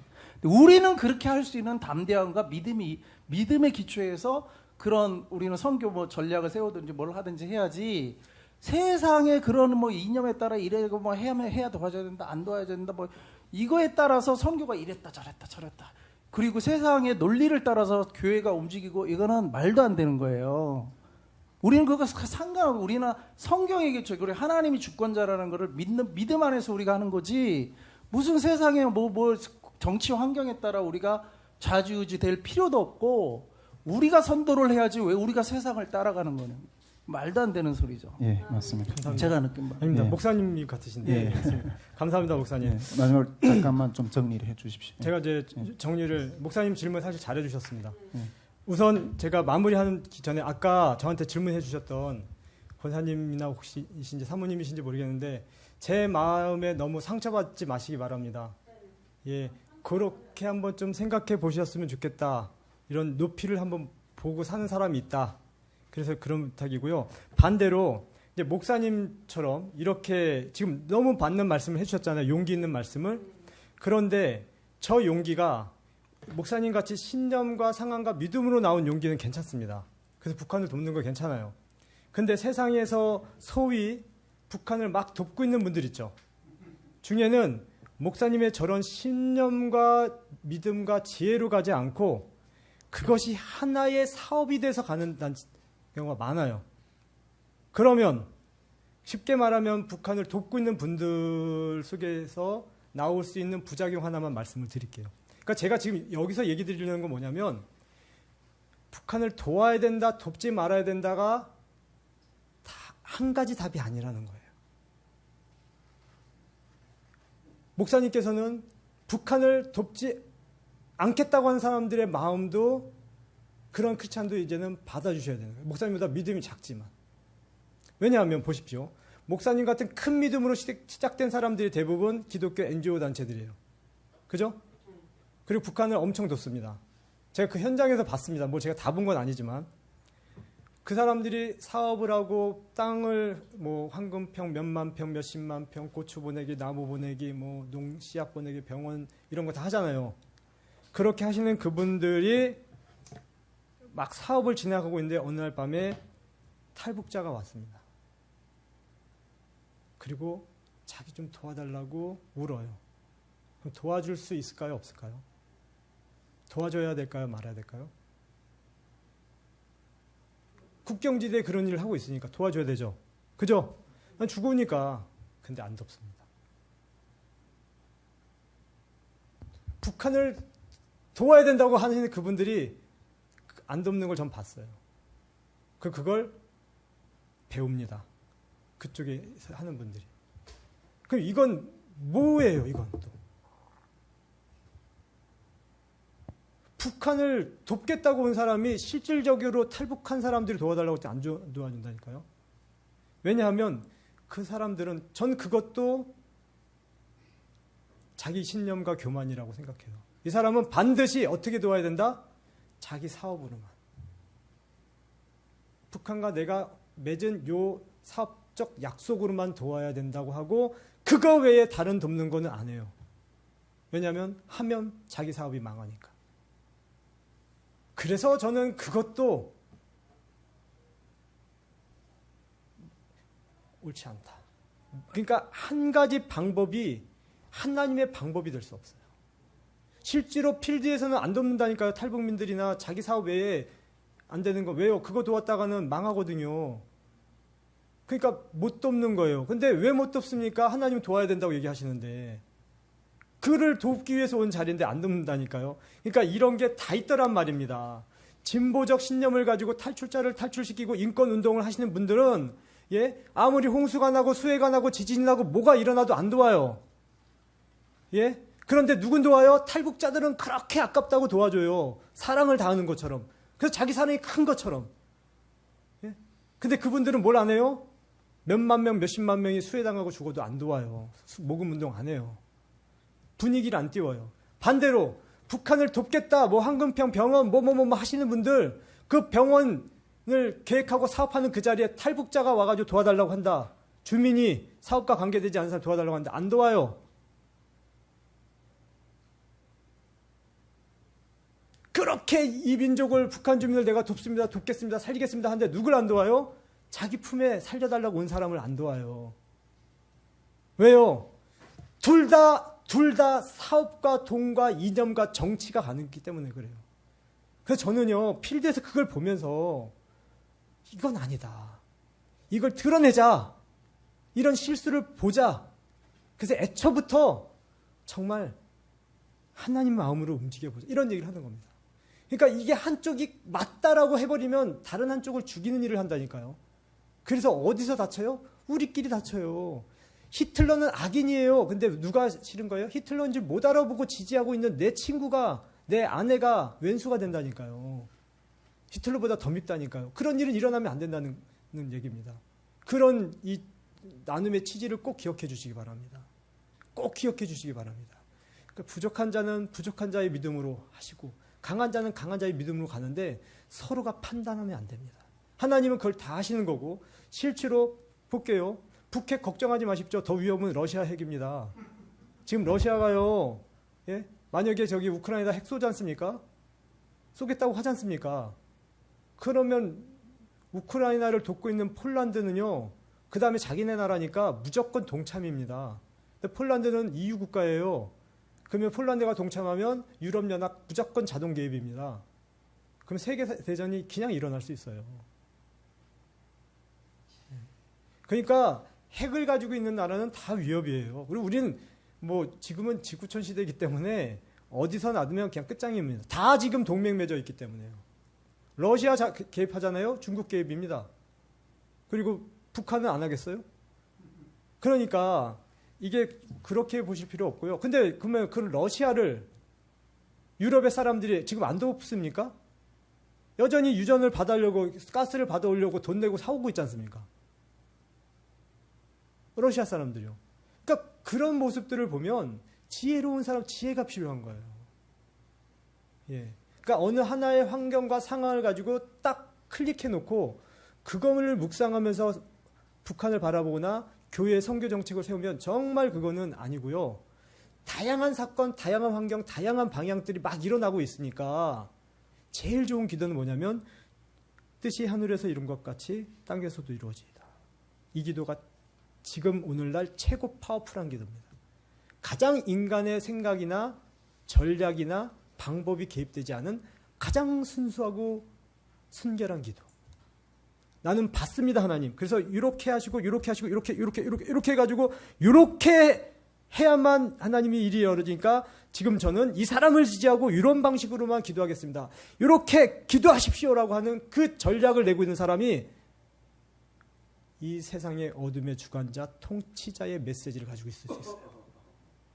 그래서 기도는요, 지금부터 주의 뜻이 이루어지이다라고 기도하세요. 모르잖아요. 뭐가 정답인지 모르는데 왜 자꾸 나는 안다고 얘기하시면서 이렇게 하십시오라고 하나님께 자꾸 팔을 꺾습니까? 하나님의 목을 잡습니까? 하나님은 만유의 주이시지 않습니까? 그러니까 그분은 이미 뜻을 가지고 있고 날마다 역사하신다고 하지 않습니까? 그러니까 매일같이 하늘에 계신 내 아버지의 뜻이 하늘에 이미 있으니까 이 땅에서도 이루어지시고, 아버지의 뜻이 오늘 내 안에 있으니까 그것이 이루어지게 해주시고, 아버지의 뜻이 내 민족에게 있으니까 그것이 이루어지게 해주십시오라고 기도하면 기도 시간도 짧아. 진실해. 그렇게 기도 안 하고 기도 제목을 찾아. 어떤 기도 제목이 멋지고 화려한지, 이 세대를 잘 관통하고 있는지 전부 다 인간적인 시작과 논리로 다 받아가지고 그러고서 요거 하나 짜자서 이게 맞아 하고 기도하는 그 기도는 누가 하나님입니까? 자기가 하나님 돼서 기도 제목 선택하는 거 아닙니까? 그래서 간단합니다. 그렇게 기도하시고 그렇게 믿고 사시면 되기를 축복합니다. 그리고 위협은 러시아에서도 중국에서도 세계 곳곳에서 있습니다. 네. 네. 감사합니다. 예, 우리 수고해 주신 우리 야루 목사님께 감사의 박수를 드리겠습니다. 우리 이 시간 짧지만은 우리 함께 통성으로 또 우리 오늘 처음 같이 이 자리에 와주신 분들도 계시는데 아주 짧지만은 시간 좀 많이 갔습니다. 우리 같이 통성으로 기도하기를 원합니다. 진짜 오늘 너무 귀한 시간인 것 같아요. 예. 정말 진보적인 어떤 그런 입장에서 북한 선교, 이렇게 이 보수적인 입장에서 했던 북한 선교, 이렇게 서로 싸우는 우리 현대 교회 가운데서도 보면 내 교회 일이 아니면 밖의 교회나 이런 천원 한 장 그 헌금하기가 쉽지 않거든요. 예. 정말 우리가 이제 목사님 이제 마지막으로 이렇게 말씀해 주셨던 것처럼 우리의 프레임으로 꾸려진 어떤 그런 기도 제목이 아니라 하늘의 뜻이 이루어질 수 있도록 하나님의 뜻이 우리 가운데 이루어질 수 있게 달라고 함께 기도하기를 원합니다. 또 하나님, 아까 우리 뒤에 목사님 같으신데 회개해야 됩니다. 정말 저는 전적으로 동의하고요. 우리 분단의 어떤 그러한 역사 가운데는 영적인 우상 숭배의 그 원인이 있습니다. 예, 전적으로도 동의하고요. 우리가 먼저 회개할 때 하나님이 이 땅의 그 모든 분단의 고통, 이 핵 문제와 모든 부분들을 열어줄 수 있을 줄 믿습니다. 또한 한 가지 제가 북한 선교, 저도 북한 선교기를 걸어가면서 딱 우리 개인 가운데 넘어야 될 어떤 그런 신앙의 어떤 그 최고봉이라고 저는 생각할 수 있는데 원수를 사랑해야 돼요. 예. 원수를 사랑하는 어떤 그것이 열려지지 않으면 우리가 할 수가 없어요.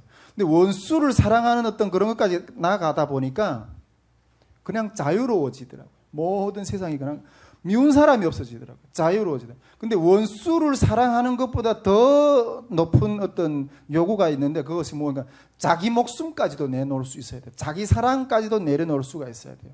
여러분, 이 영적인 힘이 우리 가운데 기름 부어지지 않으면 우리 대한민국, 우리 통일 한반도를 영적으로 치고 나갈 영적인 기름 부으심, 이런 능력이 우리에게 임하지 않으면 우리는 감당할 수가 없습니다, 여러분. 이 시간 우리 짧지만은 우리가 뭐 다 알지 못하는 분들이 또 여러 각처에서 왔지만 이 시간 함께 통성으로 기도합시다. 하나님, 주님이 뜻이 우리 가운데 이루어지게 해주십시오. 하나님, 이 땅에 우리가 우상 숭배했던 그런 죄악을 이 시간 회개합니다. 하나님, 이 회개가 우리 삶 가운데, 우리 교회 가운데, 대한민국 교회 가운데 하나님 울려 퍼질 수 있도록 주님 도와주시고, 하나님 원수를 사랑하게 하시고 목숨까지도 부인하고 나아가는 주님이 그 은혜가 임할 수 있게 해달라고. 그리할 때 우리 대한민국 교회 가운데 하나님이 한반도 이 분단의 아픔을 우리가 품고 이겨나갈 수 있는 그러한 영적인 능력이 기름 부을 수 있게 해달라고. 하나님, 아버지 하나님, 이 지구상의 마지막 아버지 하나님 이 분단 조국 가운데서